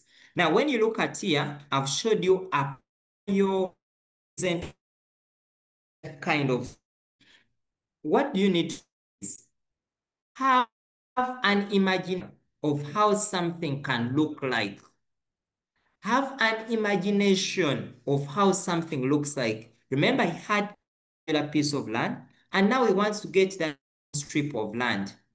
They have told you that the area is the remaining area to be usable is this 156. Now you ask yourself, what area is being occupied by the orchard? Remember, the total area for the whole piece of land as squared. So we go to this part B. Calculate the number of fruit trees that Mr. Matov can plant in the orchard. But they told that each tree occupies an area of 4 meters squared. So now you can come in. The number of trees that can be occupied will equal to the area of the orchard divided by the area that one tree can occupy. That's how you get how many trees you can have in that. Remember, the area, you need to know what is the area of the orchard. The area of the orchard is going to be 306. So you end up with gives us 100. 300 minus 156 gives us 144. Now, to get how many trees you need, it means that you'll come and get to be occupied, divide by the area one tree covers, which is 4. So when you divide, you have 144 divided by 4, which gives us 36 trees. So here, we will conclude that the number of fruit trees that Mr. Matov can plant in the are 36 trees. So that's how you can conclude on that. I told you must respond back that the number of fruit trees, and always we get the response from the task. The number of fruit trees that Mr. Matov can plant in the orchard are 36 trees. Yes, that conclusion, Kagadi, that's what P. You are responding back to the item. You just 36, you have not concluded. Go on and conclude. Okay. I think we are going to go to the next part. Next part, find the width of the orchard strip around Mr. When you look at the sketch here I've showed you, you can notice that this is the piece that is remaining to be used. But this is the when you look at this orchard here, you notice that the width is the same because they told you it is a uniform strip. Sketch here, I'm going to come and have my sketch. Assuming this is my sketch. Originally, this sketch was 30 meters, the way it was here, something like that. Now, since they have removed a portion outside, it will be something like this. Now, this uniform was the same. This is X. This you have called it X. This is going to be X. This is going to be X. Since it is a uniform strip, you have cut out a proportionate thing. Now, after doing so, you are going to ask yourself, this area that has remained is 156. If it is 156 meters squared that has remained, from here, you are not saying it is X. From here, you are not saying it's X. Now you ask, what is in here? Now, that is how are you going to get it? Since here to here, 30. You have got X and X. That gives you 2X. That means area minus the 2X. This is X and this is, it means that the remaining area within this is going to be 10 minus 2X. That means that the area remaining is having dimensions of 30 minus 2X, and those dimensions it has. Now, since we are finding area, we shall say area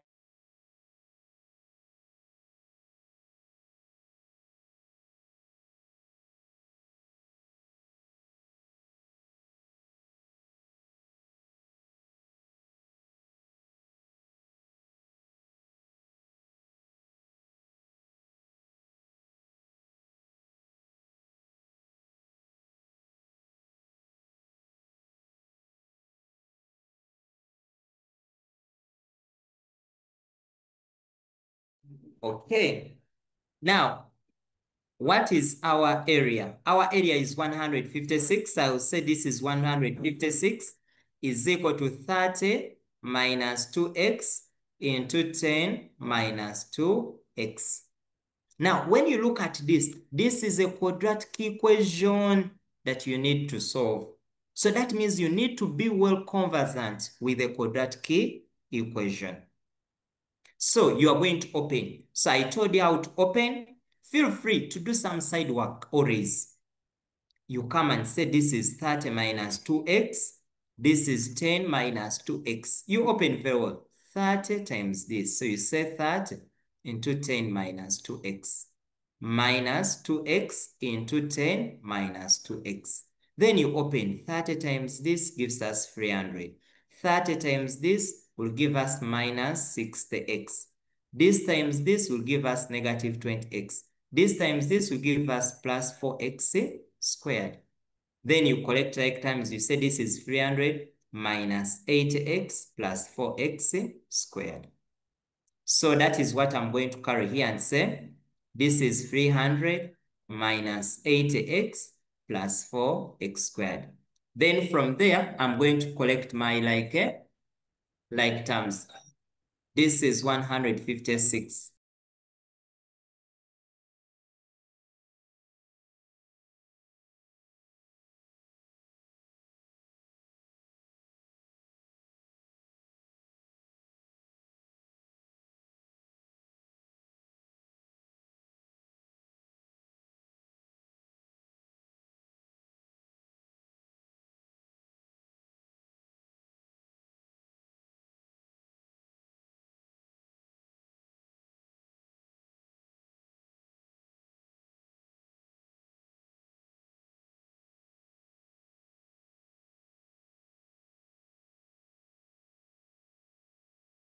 Okay, now from here we are going to collect like terms. I'm going to take the 156 this side, 150 minus 156 will equal to 300 minus 156 minus 8x plus squared. So here I'll have 0 is equal to 300 minus 150 will equal to 144 minus 8x plus 4x squared. Now, when you look at this, this is a quadratic equation. You can arrange very well and say 4x squared minus 8x plus 144 equals to 0. So this is the equation you are going to. So someone may decide to remove the 4 by dividing through by 4 if you want. In case it can go through, it is very okay. So you can say, let me divide by 4, divide by 4, divide by 4 by 4, in case it goes through. But also you can work out the way it is. So this will be x squared minus 20x plus 36 equals to 0. I will leave you here to solve it and get the answer. But those who can solve, kindly drop for me the answer you are getting in the chat. Those who can drop for me the answer you are getting in the chat.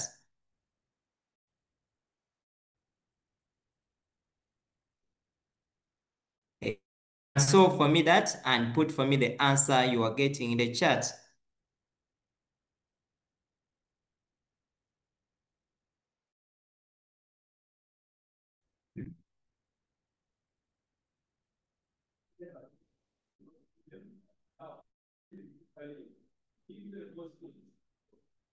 Okay.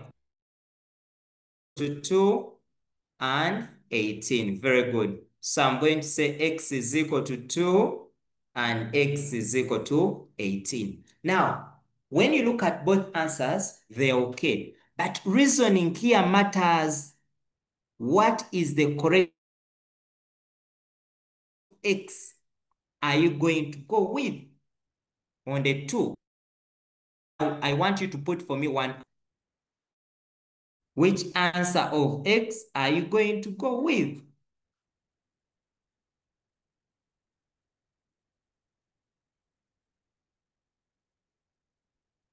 Which answer are we going to go with? Some are saying 2, 18, 2, very good. Now you come and find out, what am I getting? We are going now to substitute and see which answer we get. When we take, you are noticing we shall have 30 minus 2 times 2, which is 30 minus 4, which will give us something like 26. When we place 2 here, we shall have 10 minus 2 times 2, which is 10 minus 4, which is 6. When you consider 18, you are noticing you have 10 minus 2 times 18. This is 10 minus 2 times 18. 2 times 18 will give you 36. You are noticing 10 minus 36 gives you a negative 26. Ask yourself, how can our width be negative?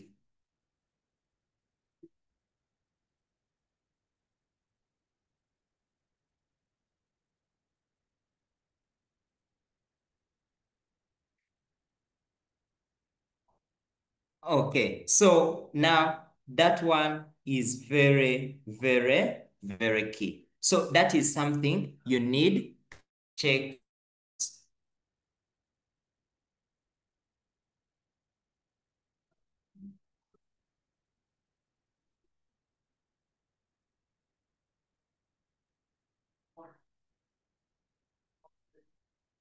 Okay, so that means you know what then you take on that. So that here, width of our garden will be x is equal to 2. So here you have not, when you put 18, you get negative. So you have the width orchard around Mr. Matov's plot should be or is 2 meters.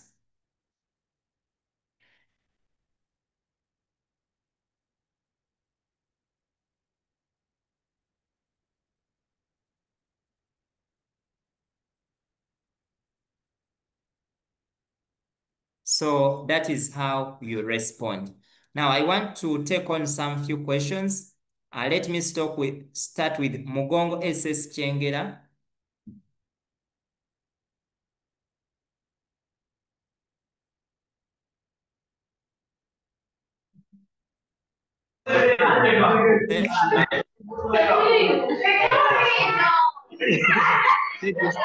Thank you, sir. Mugongo SS. Good evening, sir. Yes, good evening. Good evening. Thank you for facilitation, sir. We are pleased. No question. Okay. Bukedia.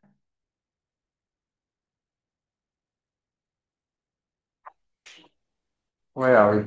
Talk. Yes. Sir.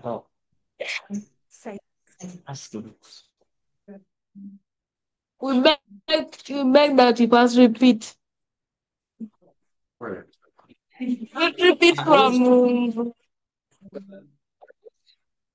where have you got your 144 from? 144. Remember from here, yes. The question told you that the area remaining after removing the orchard part was 156. But this gentleman, his total area was 300 meters squared. Are you getting it? So 300 minus 156, you remain with what? 144. Yeah, so that's where we got it. Sir. Yes. Another question that you pass calculate using completing squares. Oh, now that one. Use Yeah, I will advise, I can do it here, but go with the method that is easy for you. Go with the method that is easy for you. Yeah, I don't know whether you'll be able to understand it here, because now this is the completing squares that you want.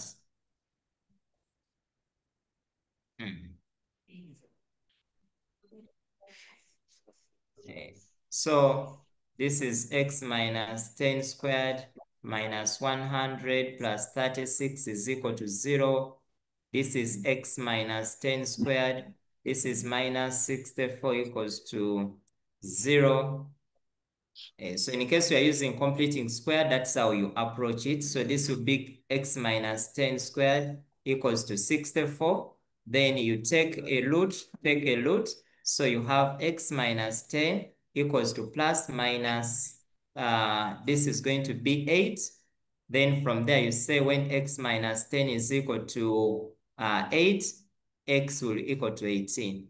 X minus 10 is equal to negative 8. You'll have x is equal to negative 8 plus 10, and x is equal to 2 squares. Hey. So thank you. Well done. Okay.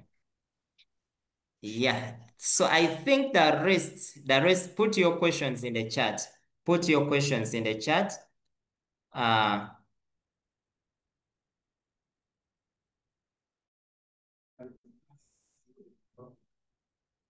Okay. Okay. Now we are going to continue. Now, but when it comes to the quadratic approach, feel free to use that method. You can use that completing squares if you have been practicing it. You can use the bullet if it or the quadratic formula. So feel free to use or factorization. Feel free to use any approach that is easy for you, but you may not find any question specifying for you that use this method, but only go complete if you are very sure and you know how to use it. And that you choose method that is easy for you. Now, this is another item you can try out. This is another item you can try out. You can take a screenshot Now, when you look at this item, still is combining quadratic equations and it is combining inequalities. So it combines two things. So you can check through it. Yeah. Then I'm going to, now the next thing I'm going to do is that now I'm going to just summarize. I'm going to just summarize the next parts. Now, this is the other element of construct on patterns and algebra. And these are some of the things that we have noticed that make you sometimes are not sure of which inequality to use. Sometimes you don't know how to obtain the feasible reach. Some inconsistent. So you need to check out all these things. Another item, yes, now going forward, you need to take note of some of these areas when you are approaching numbers, most so those numbers that have linear programming things. This will be very key for you. Now take note used when it comes to those inequalities. These are some of the words you'll find used, but I want you to take note of those common words, words like at least, word like minimum, not below. These are common words. Maximum, at most, not exceed. Then here, the word exceeds, above. Here, below, fewer than.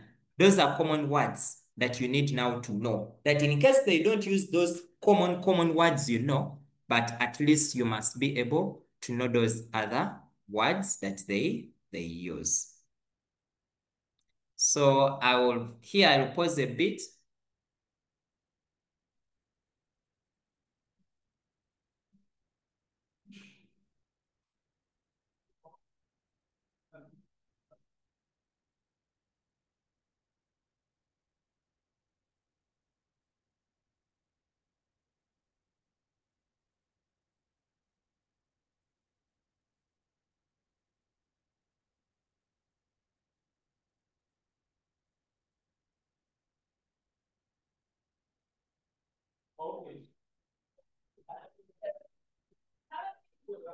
Okay, I think I can move on. This is the item that I wanted us to look through. We are not going to complete it, but at least I want you to first read through it. Read through.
Okay, now let me hope people have finished to read through.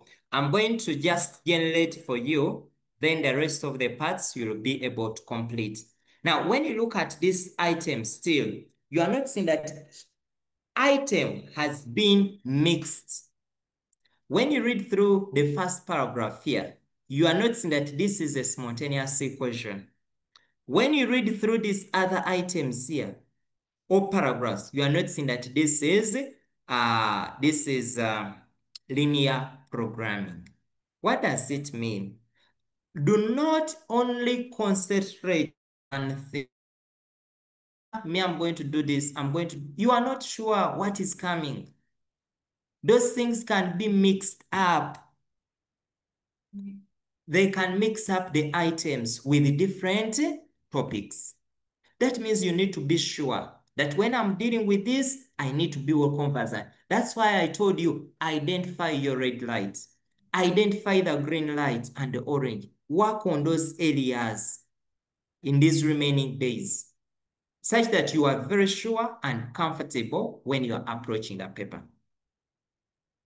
Yes, so for this one, I think when I look at our time is running up, but you can try out this item, but maybe you can try out this item. But one thing I have to take note of, that when you look through here and you're approaching this linear programming, it is always a good practice. Summarize your work as you are generating this particular inequality. Example here, you have two machines A and B. I would advise that summarize in machine A, I have machine B. And what are these machines? They are producing Coke, they are producing Fanta. Then I read statement by statement. Machine A takes 2 hours to produce Coke. So here I'll put 2. 3 hours to produce Fanta, I put 3. Machine B takes 4 hours, I put 4. And 1 to produce Fanta.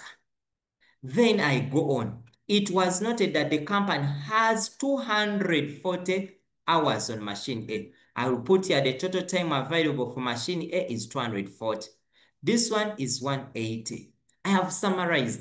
Then the inequality is hidden in the moment it says it means that is the maximum.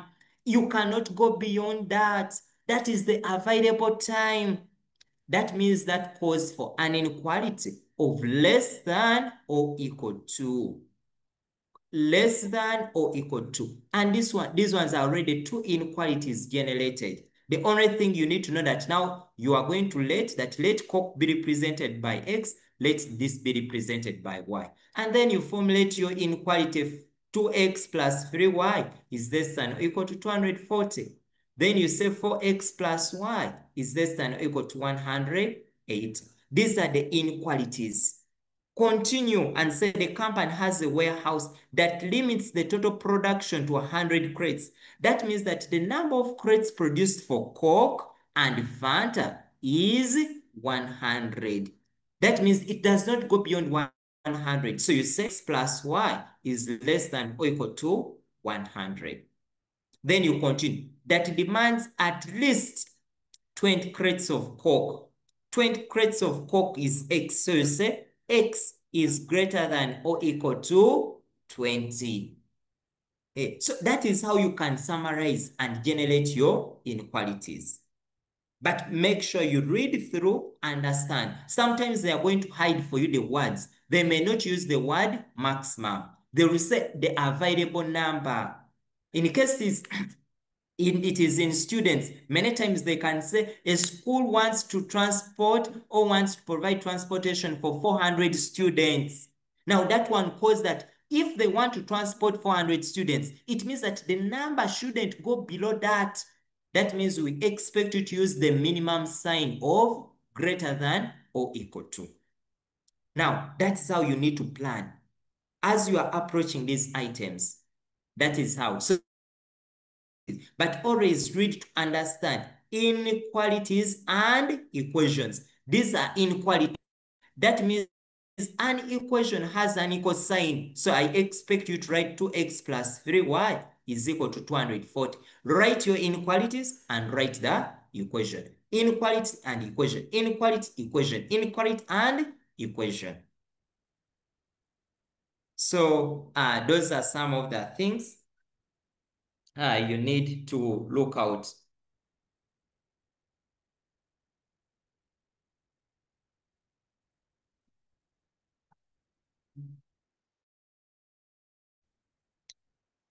So we can continue.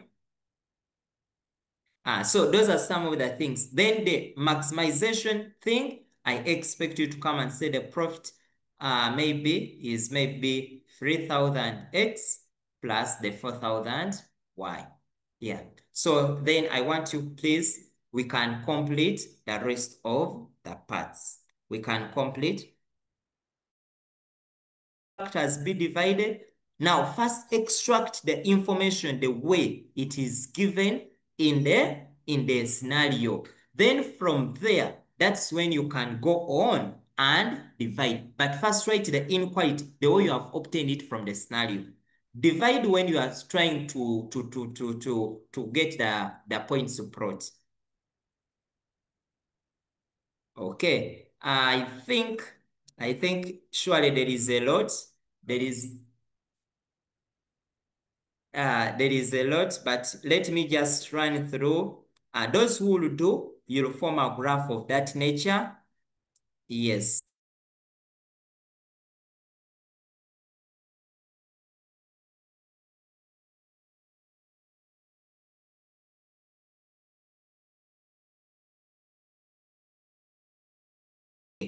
Be very careful and selective on the kind of words you use when you are commenting on probability. It depends on the answer you are getting. When you get an answer between 0, in percentage, this is 0, 25%, 50%, 75%, 100%. You need to be very careful. Should I get an answer between 0 and 0.25, and they have asked me to give an advice, which word is the best to use? The word is very unlikely. In case you get something between maybe 75 and 100, that is very likely. So you need to be very selective which words to use when you are commenting on probability. So I think these are some of the examples, but I think I will share with you such that you can be able to go through. But also please go through matrices as well. Yes.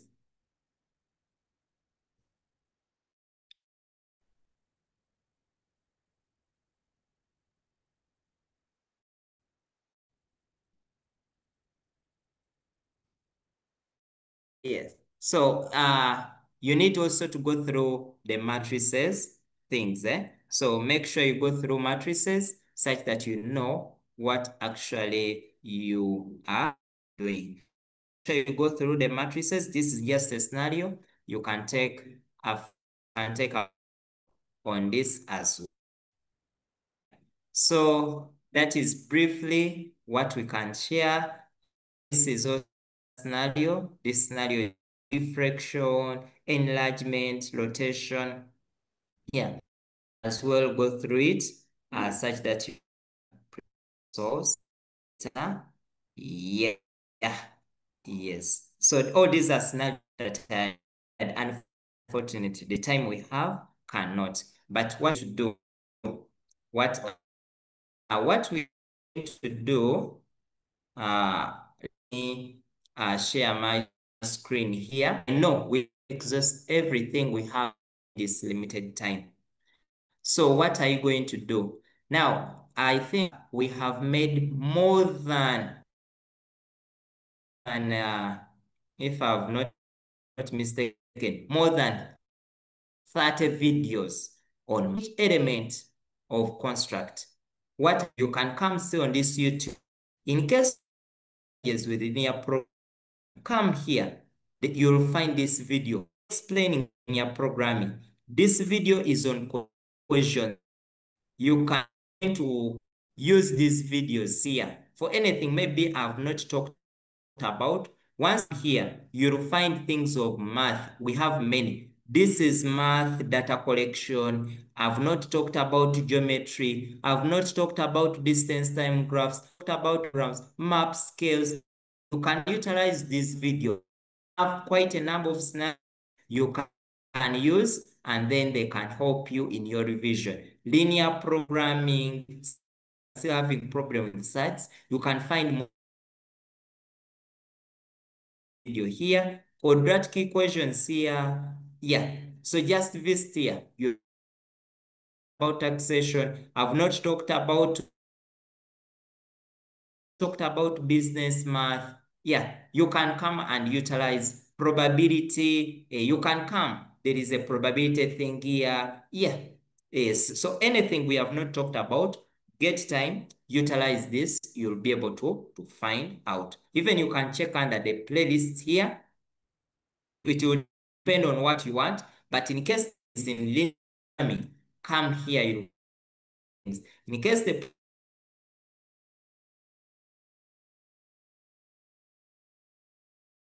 composite functions, you can check such that you can those other things.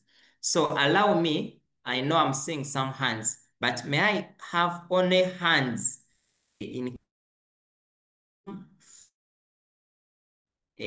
Let me first lower hands, and then those who have questions you think I've not, those are the ones that should first raise their hands, such that I can talk about that particular thing you want me. In case you have some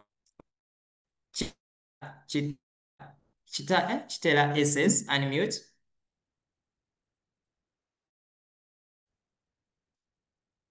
Okay, Chitela is not unmuting. Rena College, unmute.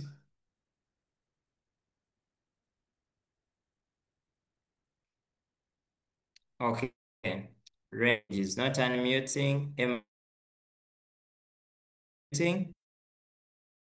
School way. Okay.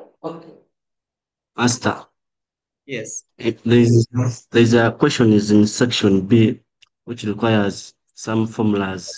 They provide a list of formulas. They provide us a list of formulas. Now, when it comes to formulas, that will require a lot of. It's going to be in business math. You are going to find some formulas in business, natures and volumes of solids, and then maybe some trig thing and free. Just get some time. I did those things at length for each of those sections. When you come here, this is being talked about here. You look out for this video. You'll find them. In case it is about geometry, formula here. So they are there. Excuse me, sir. Yes. I'm requesting to know the subject that we are having tomorrow. Tomorrow it is. Okay. Rena College.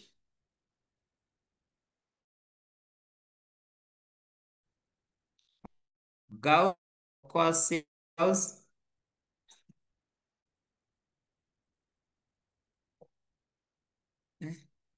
Sacred Heart Children. I think. Okay. Yes. Can you hear us? Yes, please. Our concern is on probability. What if we get 50%? What? What if we get 50%? Getting 50% in probability. It is either likely or unlikely. Okay. Then also, some questions may ask like they don't give you the name of the sign you're gonna use in your Yes. equation. The question. Good Not evening. clear. Good evening, sir. Some Yes, good questions, evening. they don't give you direct that is less than or equals to. Good evening, I sir. think you are. Yes. Sir, I would like to inquire on statistics when you are drawing that table. Is it compulsory that we are supposed to write it like a class boundary in full form or in short form? Sir? Hello, sir. Hello, sir. Yes, sir. Have you heard? We asked me about abbreviating words in stats.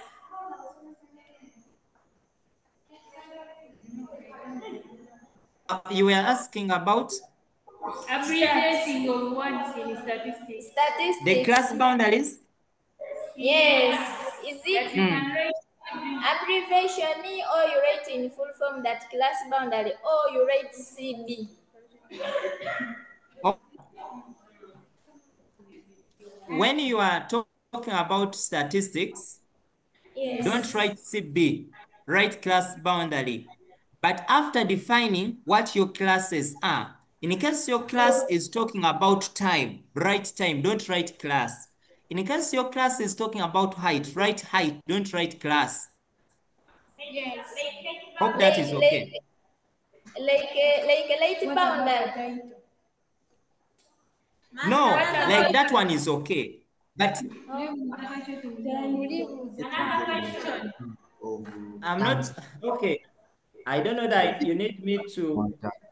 Okay, let me first answer that one again. I've said when you are defining your statistic things, the table, I expect us, let me say, this is going to have your table drawn. Let me say you are talking about vernacular speakers. So about variety of vernacular speakers.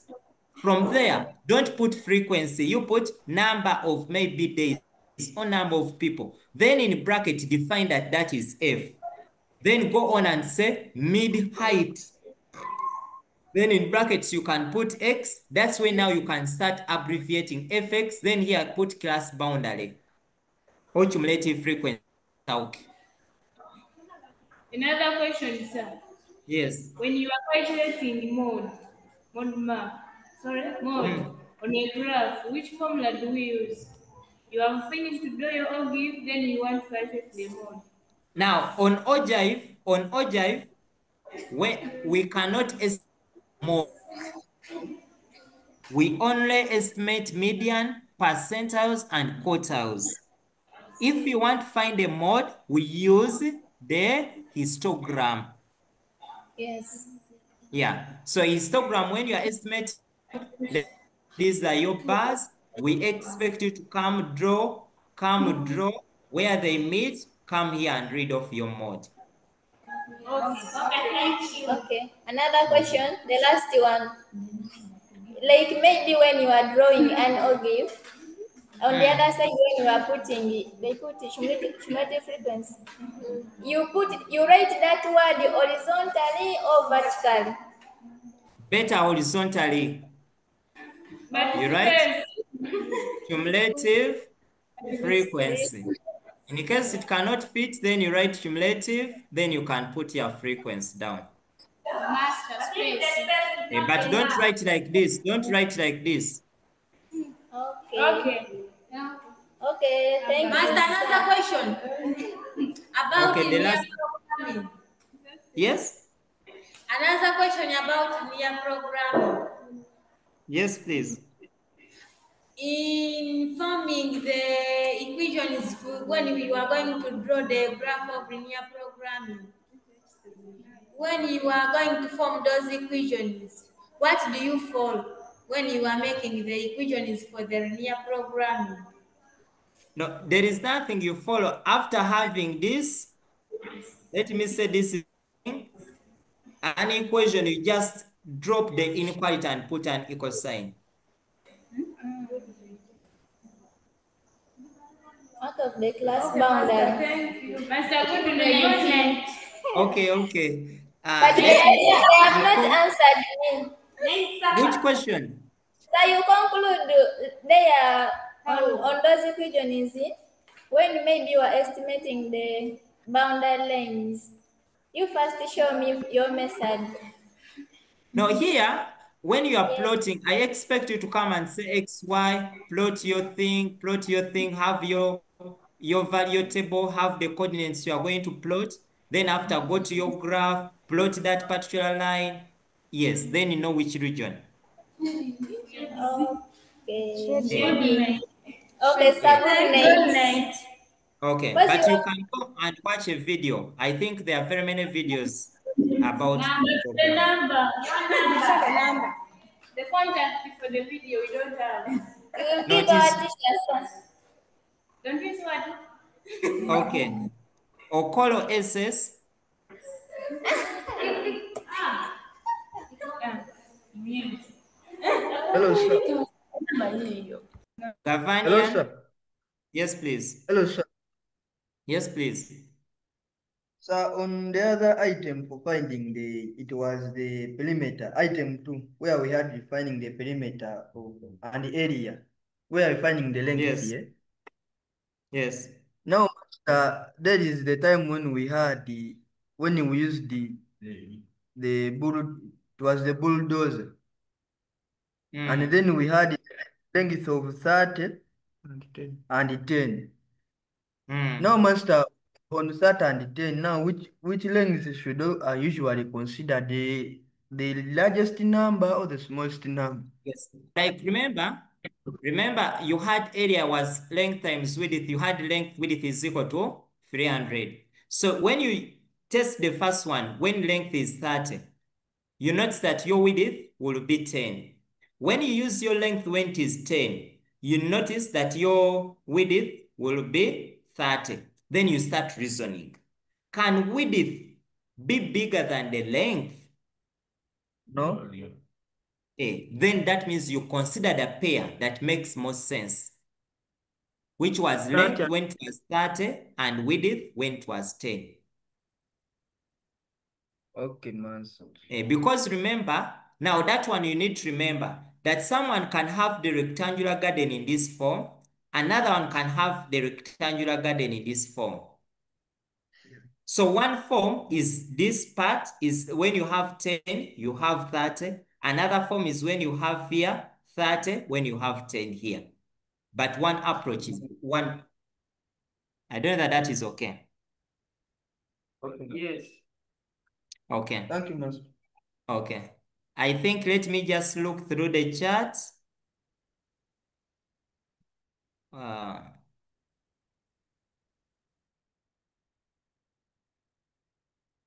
Yes, include those inequalities, x greater than or equal to 0, y or greater than equal to 0. Those non-negative inequalities. Everest Mountain, you include them? Yes.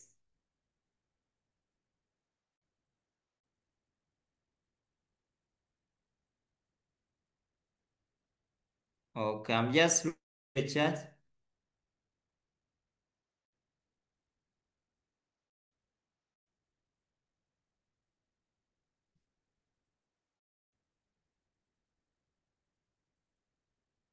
I'm going to get time and I'll have all these questions.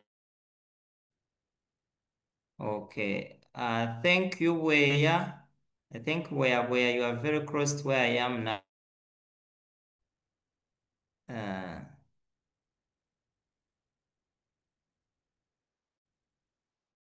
Okashaga, the words they can use. They can use the words, such words, able to detect which inequality. Is there any need for a title in the Venn diagram? Yes, the title is very important because I think I've made quite a number of facilitation. Each of those, I don't remember where I did Venn diagrams, but Venn diagrams, when you are working out with Venn diagrams, it is very, very important for you to have a title on your Venn diagram. You must, so you can come and check under Venn diagrams. I don't remember, but I know I did something on Venn diagrams. You'll come and check out Venn diagrams. It is very important for you to have them. Yes, have a Venn diagram, you must have a title. You can come and check out here some few weeks back something on Venn diagrams such that you know how to deal with it. You'll find quite. Then I'm still looking through the chat. Yes, I think I will send them. I think I will send them. What if the statistics contain decimal places? Yes, I think I did also statistics. Yes, when statistics, in fact, you can read through, I think for statistics, I also did a lot on statistics. You can check one of the videos, those statistics, you need to revise them. Most so, you can check here. This is about statistics. You can check big numbers. when you are being given them. I talked about them some time back, how to deal with those decimal points in statistics. Yeah, you can come and check here. But what is important, when you are given a decimal point, you need to be very careful. I don't know whether I can get something here quickly when you have a decimal point. Take an example. Even I have seen some items whereby they give you the class boundary. Take an example. When I have 9.5 to 19.5, 19.5 to 29.5, 29.5 to 39.5, something like this. Now here you need to be very careful. These are not classes, but instead this is class boundary. How do you identify that it is a class boundary? The moment you look at this adjustment factor when it is 0, it means that those are class boundary. The moment when you subtract those two and you get your answer as your thing is what you have been given is a class boundaries. So that means you need to get classes. You need to get your class that is 10 to 19, that is 20 to 29, that is 30 to 39. In other words, for any class, these two should not be the same. So whenever they give you points, be very careful whether they have given you class boundary or they have given you a class. That one, please pay attention to it. I'm still looking through the chat. Hope Queen of Matters. That is very okay. Application you some of the sites. I've showed you some of the sites, but I think also you can come and use one of these videos. I think I made something on SADS, a full video on SADS. So you can come and check out something on SADS.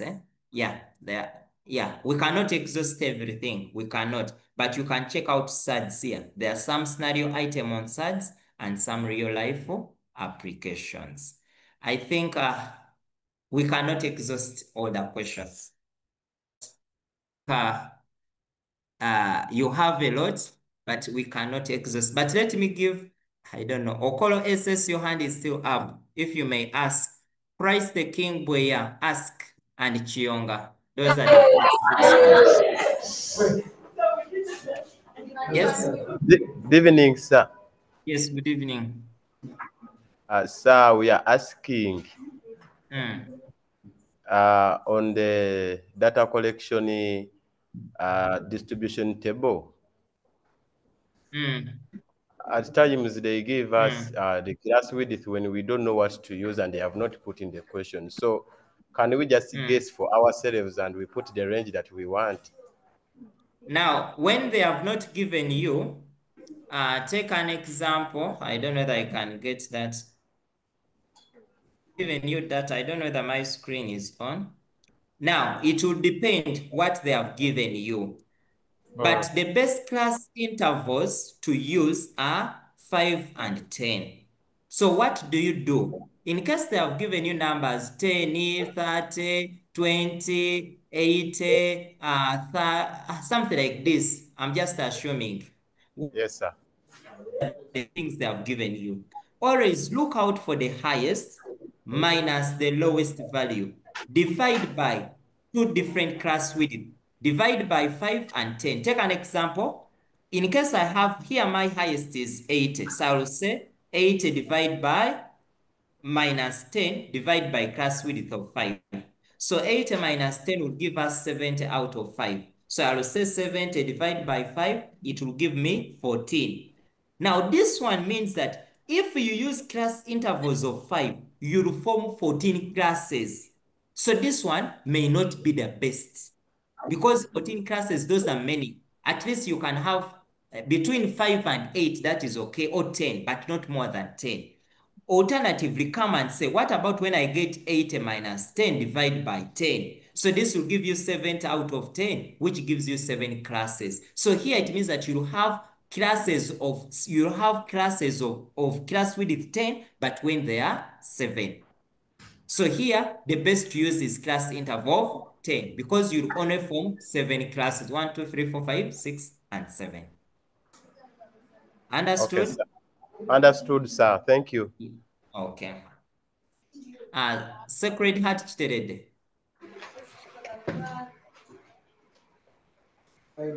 Schools that are still on, kindly help me take a photo of your students when they are seated in those classes, and you can share with me on that WhatsApp number that I'm going to share. Dear teachers, you use those. Excuse me, sir. Yes. Excuse me, sir. Yes. Sir, I have a question on linear programming. Yeah.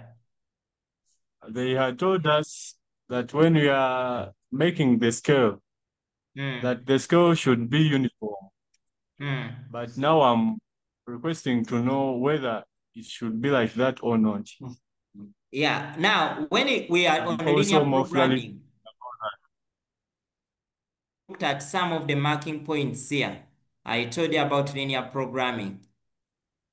Here, I told you that the scale should be consistent and appropriate. Here on your graph. And when you look at this sample graph I put for you, you can notice that this scale here was consistent and was uniform. 20, 40, 60, 80. So the scale was of 20. When you look at vertical, also this person used 20.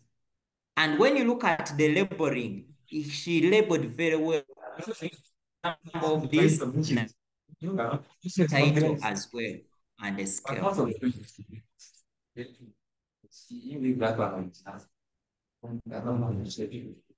Okay. Hope I have answered you.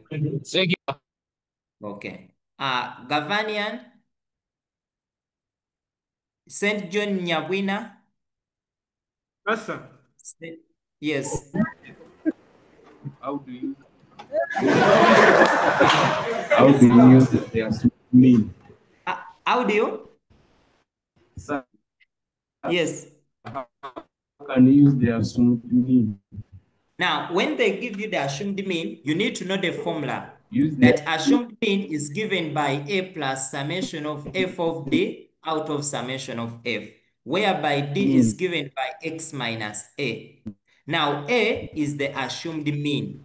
Now, when you have a table, you are going to draw a table whereby, let me say this is 10 to 19, this is 20, maybe to 29, 30 to 39. You are going to first obtain your mid value.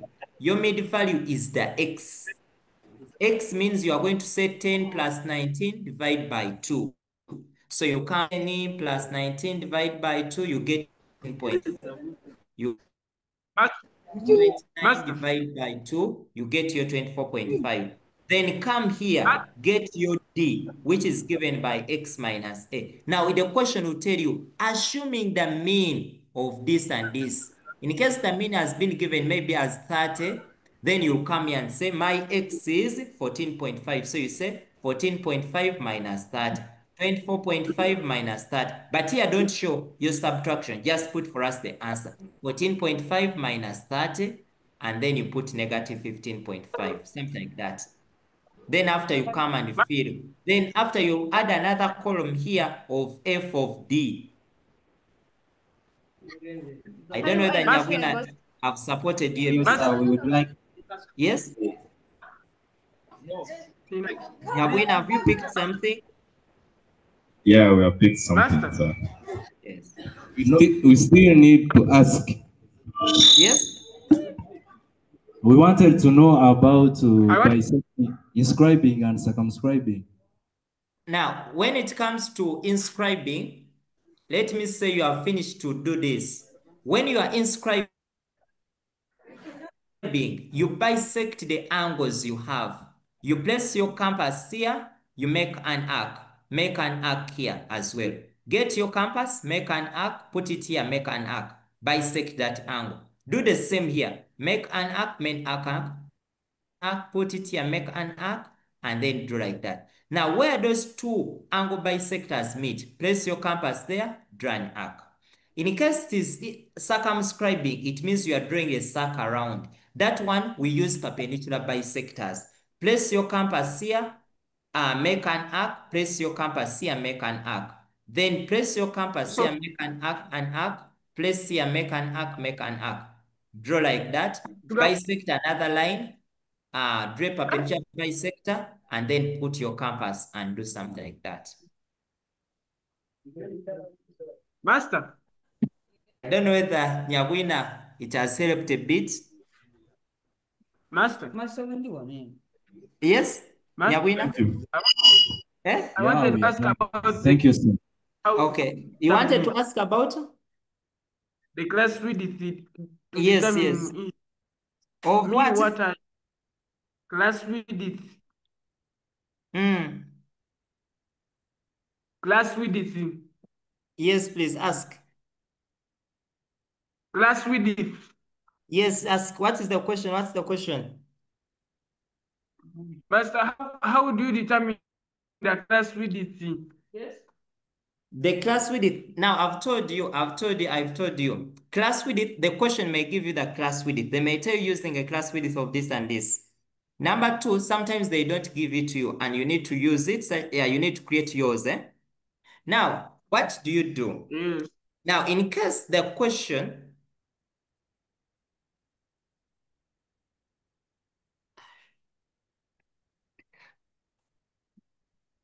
now, what you do, right?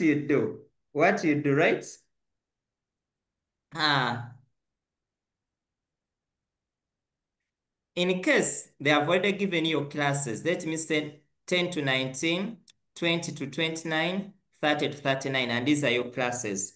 To get the class width, you have two approaches. You can come here and say 19 minus 10 plus 1, which gives you 9 plus 1, which gives you 10. Alternatively, in case these classes have been given, you can just subtract these two. You say 20 minus 10 gives you 10. Subtract these ones, 29 minus 19, you get 10. Alternatively, you can just subtract 2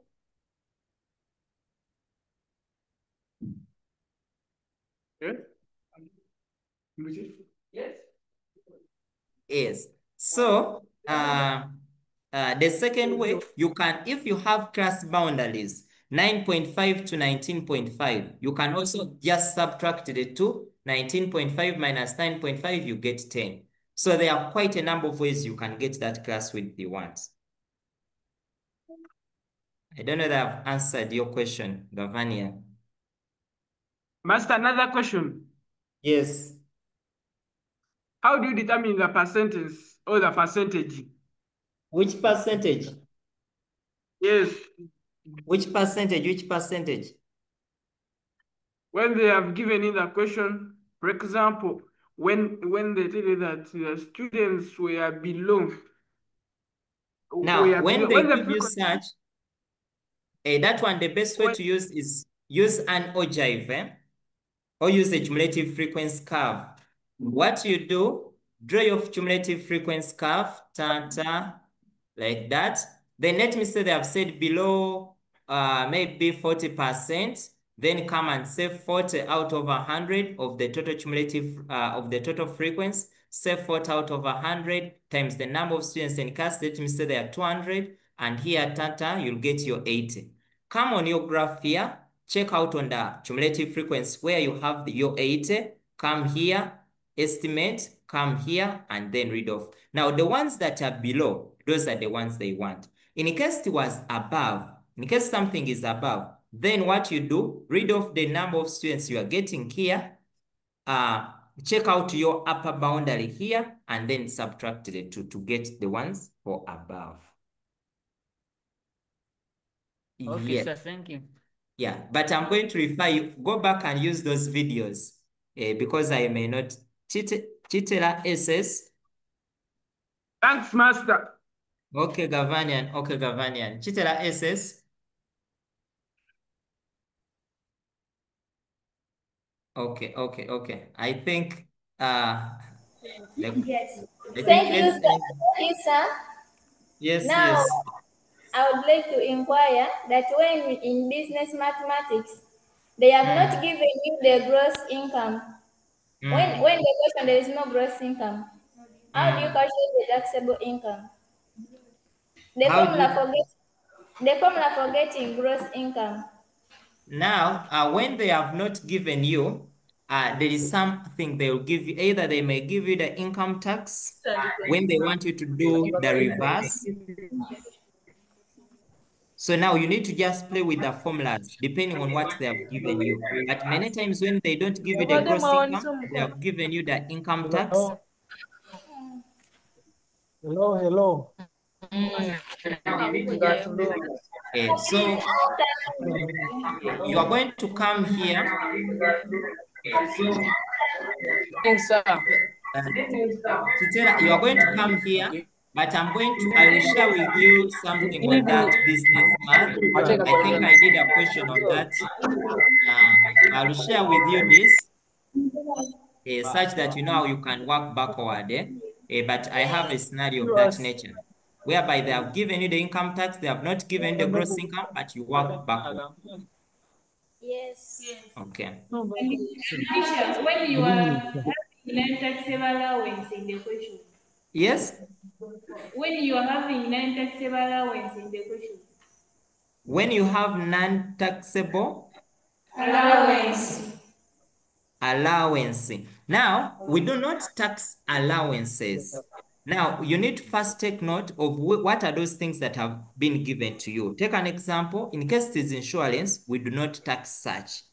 But also sometimes you read, because I think the scenario you are referring to, it was in one of the seminars whereby the gross income had to equal to the allowances. I think you will check out this. I think it was somewhere here.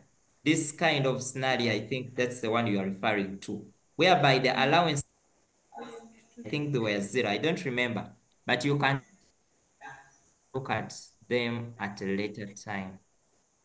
Good evening, sir. Yeah. Sir, good evening, sir. In allowances? When they give us like a math, we are not supposed to calculate the math. But sometimes they bring the taxes on allowance of the math. What to do? Now, when they give math, if given you number of days, assume 30 days if they have not given you. Okay. Okay, sir. Thank you. But you make your assumption clear that I'm using 30 days. But in case the question has specified the month, then you need to know the number of days within a month. Because sometimes they can put May, and you need now to know how many days we have within May. Master, what about fire? What about? Fire. Per annum. Now, it depends. Some taxation items, they can be within, I don't know. Let me share this one. I don't know whether I included. But Per we are annum. not If it is the per annum, calculate everything per annum. When you look So at we are when you look not at the tax range, when has been given per annum, then you calculate everything per annum. You multiply by 12 everything you are doing. In case taxable those are in months, then calculate every month.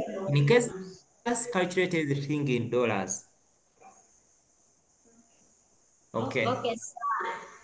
Darling. Our lady. Good evening, sir. Yes, please. Sir, my question is like this. Sir? Yes, please. Go on, Ryan. Good evening, sir. Yeah, good evening.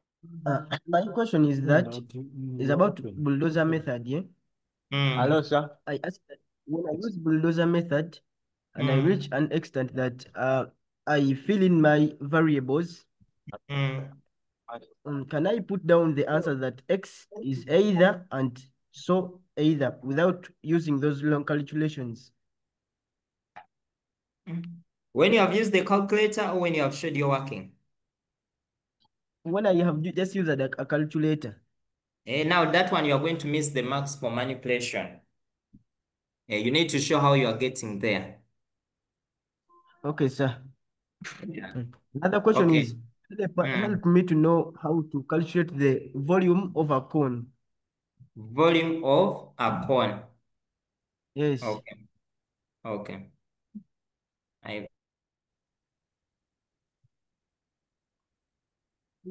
So volume of a cone is given by a third pi h squared h. Now that one, see, that is mensuration. Yes. Yes, I don't know, but still, I don't know. I'm going to refer you back to these videos here. You just need to get time. You can, because I made something on mensuration as well. You'll find out those videos and how even those formulas come about. That is mensuration.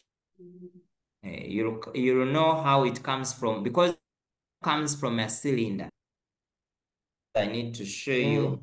When you look at my screen, when you have a cylinder like this, something like this, you get a cone. And you know that a cylinder, its volume is given this area times the height. But in a cylinder, you have Yes. 1, 2, 3. So to one comes 1 out of 3. So you get 1 out of 3. It's circular, it will be pi r squared h. Okay. Kale.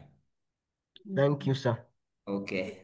Our lady be the last. Our lady be the last. Mojuni Julius Boniface. Please, more elaboration is still on the first round. When It you is are still having on? the first round, the bucket, Yes. when you are having that bucket and they ask you to find the volume of a cone, then in that very question they will ask you to determine the liters of water to be filled in that cone. How to do it on the cylindrical tank about cone like that? Now, when it comes to a frustrum, let me say the frustrum is in the form of a cone. What you do, you use your knowledge of similarity. Just complete it like this. Like, I know it is like this. I complete it like this. Yes. Then you are going to compare the bigger cone, compare the smaller cone, like that. Then here assume an imaginary height of h. In case you have this, will be maybe capital H. Compare this one to BH plus H. Compare this one to BH. Then compare any other thing they have given you. Let me say radius of the big and radius of the small. In case this is small and this is big. Then compare the two. Compare those two things. Compare such that you can first get. Then from there, that's and get pi r squared of the bigger cone minus a third pi r squared h for the get the volume the bigger cone minus the volume a small cone can take on. Yeah, then you subtract those two volumes. What about to get the liters to be filled in the cylindrical tank?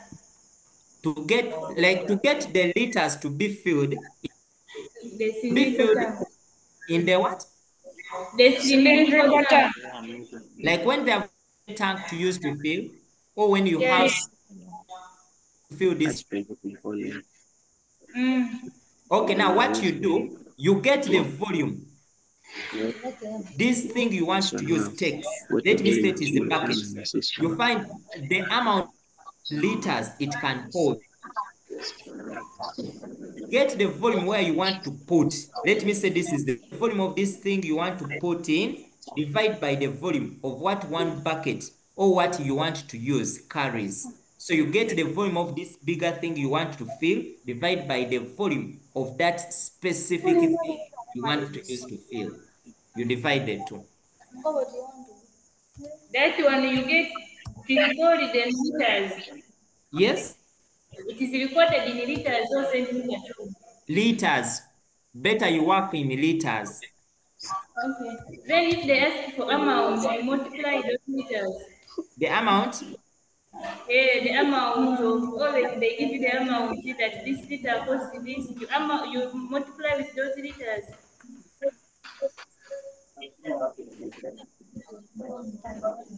Okay, Instagram.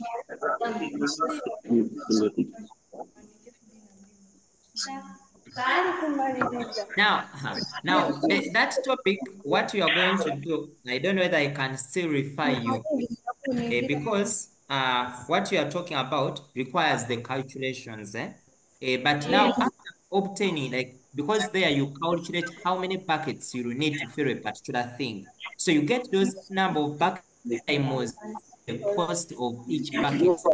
Then you multiply those two things, something like that. But Okay, we did, first. but you can refer to one of the seminars we had. I think I did something on menstruation. I did the number on that. Okay, This Master, you can send for us. and look at that help seminar that was there and look out for it is here. If you can look out for something here, I calculated something on that number Mm. here. You can look at that and how you can make those calculations. Okay. Master, good night. Thank you very much. Nice, Okay. nice day. Okay. Kale, I think, can we end here, dear members? Boniface Yes, has. Master. Yes? Okay, sir. Yes, sir? Our lady, what are you saying? Excuse me. Yes, please. Yes, Mujuni. Yes. Am I supposed? I'm saying that on histogram, that part of histogram, which thing am I supposed to plot on the vertical axis and horizontal axis? On the vertical axis and horizontal axis. We frequency boundary. Frequency against class boundary for histogram. Frequency against class boundary. Yeah. Boniface? Yes, sir. Yes. I want to inquire, how do we get the mean and the mode by using a graphical method? Now, I mean, that one you'll not be able to get for now. A mean you'll not be able to get. But when it comes to a mode you use a stock. When it comes to the mean. When it comes to histogram, when it comes to mean, when it comes to histogram, you do like this. Then you come here, draw like this, then estimate here. That is for histogram. You get the mode. For mean, just calculate, say, summation of f of x out of summation of f. In case it is assumed mean, use the other formula. Okay. Chitelera SS. Okay. I think, where is, I don't know that this school is still around. Yeah, sir. She tell the SS. Sir, good evening. Good evening. I'm all right. Sir, yes. I would like to know how to calculate for the median and the mode from the OGIV. Yes, I repeat. Sir, I would like to know. Yes, I repeat. An ogive can only be used to calculate one median, can be used to calculate the percentiles and the quartiles, or any percentage. When it comes to a mode we use a histogram. Don't use another figure in case you want to use a graphical approach. When it comes to median, you calculate, you say median, you first obtain the position.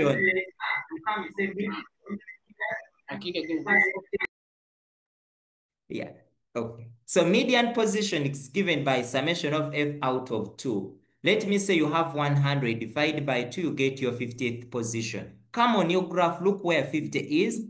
Tanta, come here, come down and read off. That's how you estimate the median. On the graph, in case they have given you any percentage, use this.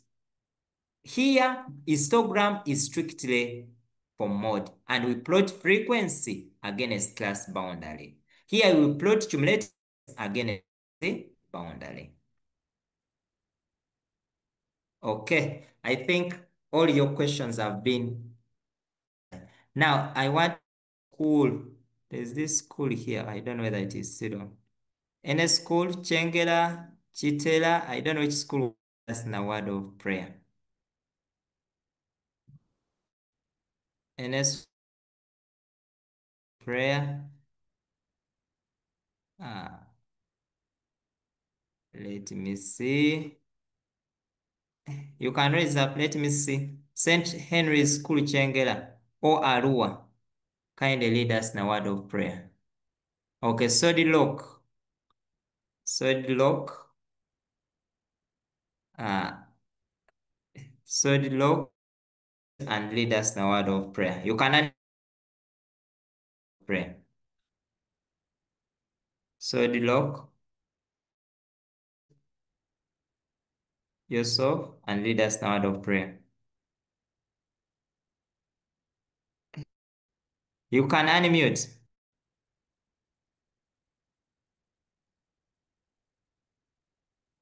Okay, I'm failing to get Sodilok.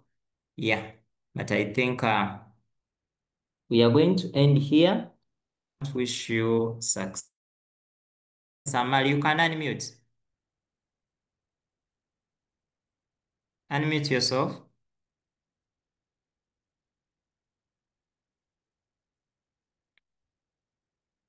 Unmute. Okay, so I want to wish you the best in your exams. Solidlock. We'll meet next time. Solidlock, Alua. Yeah. I'll start from here tomorrow.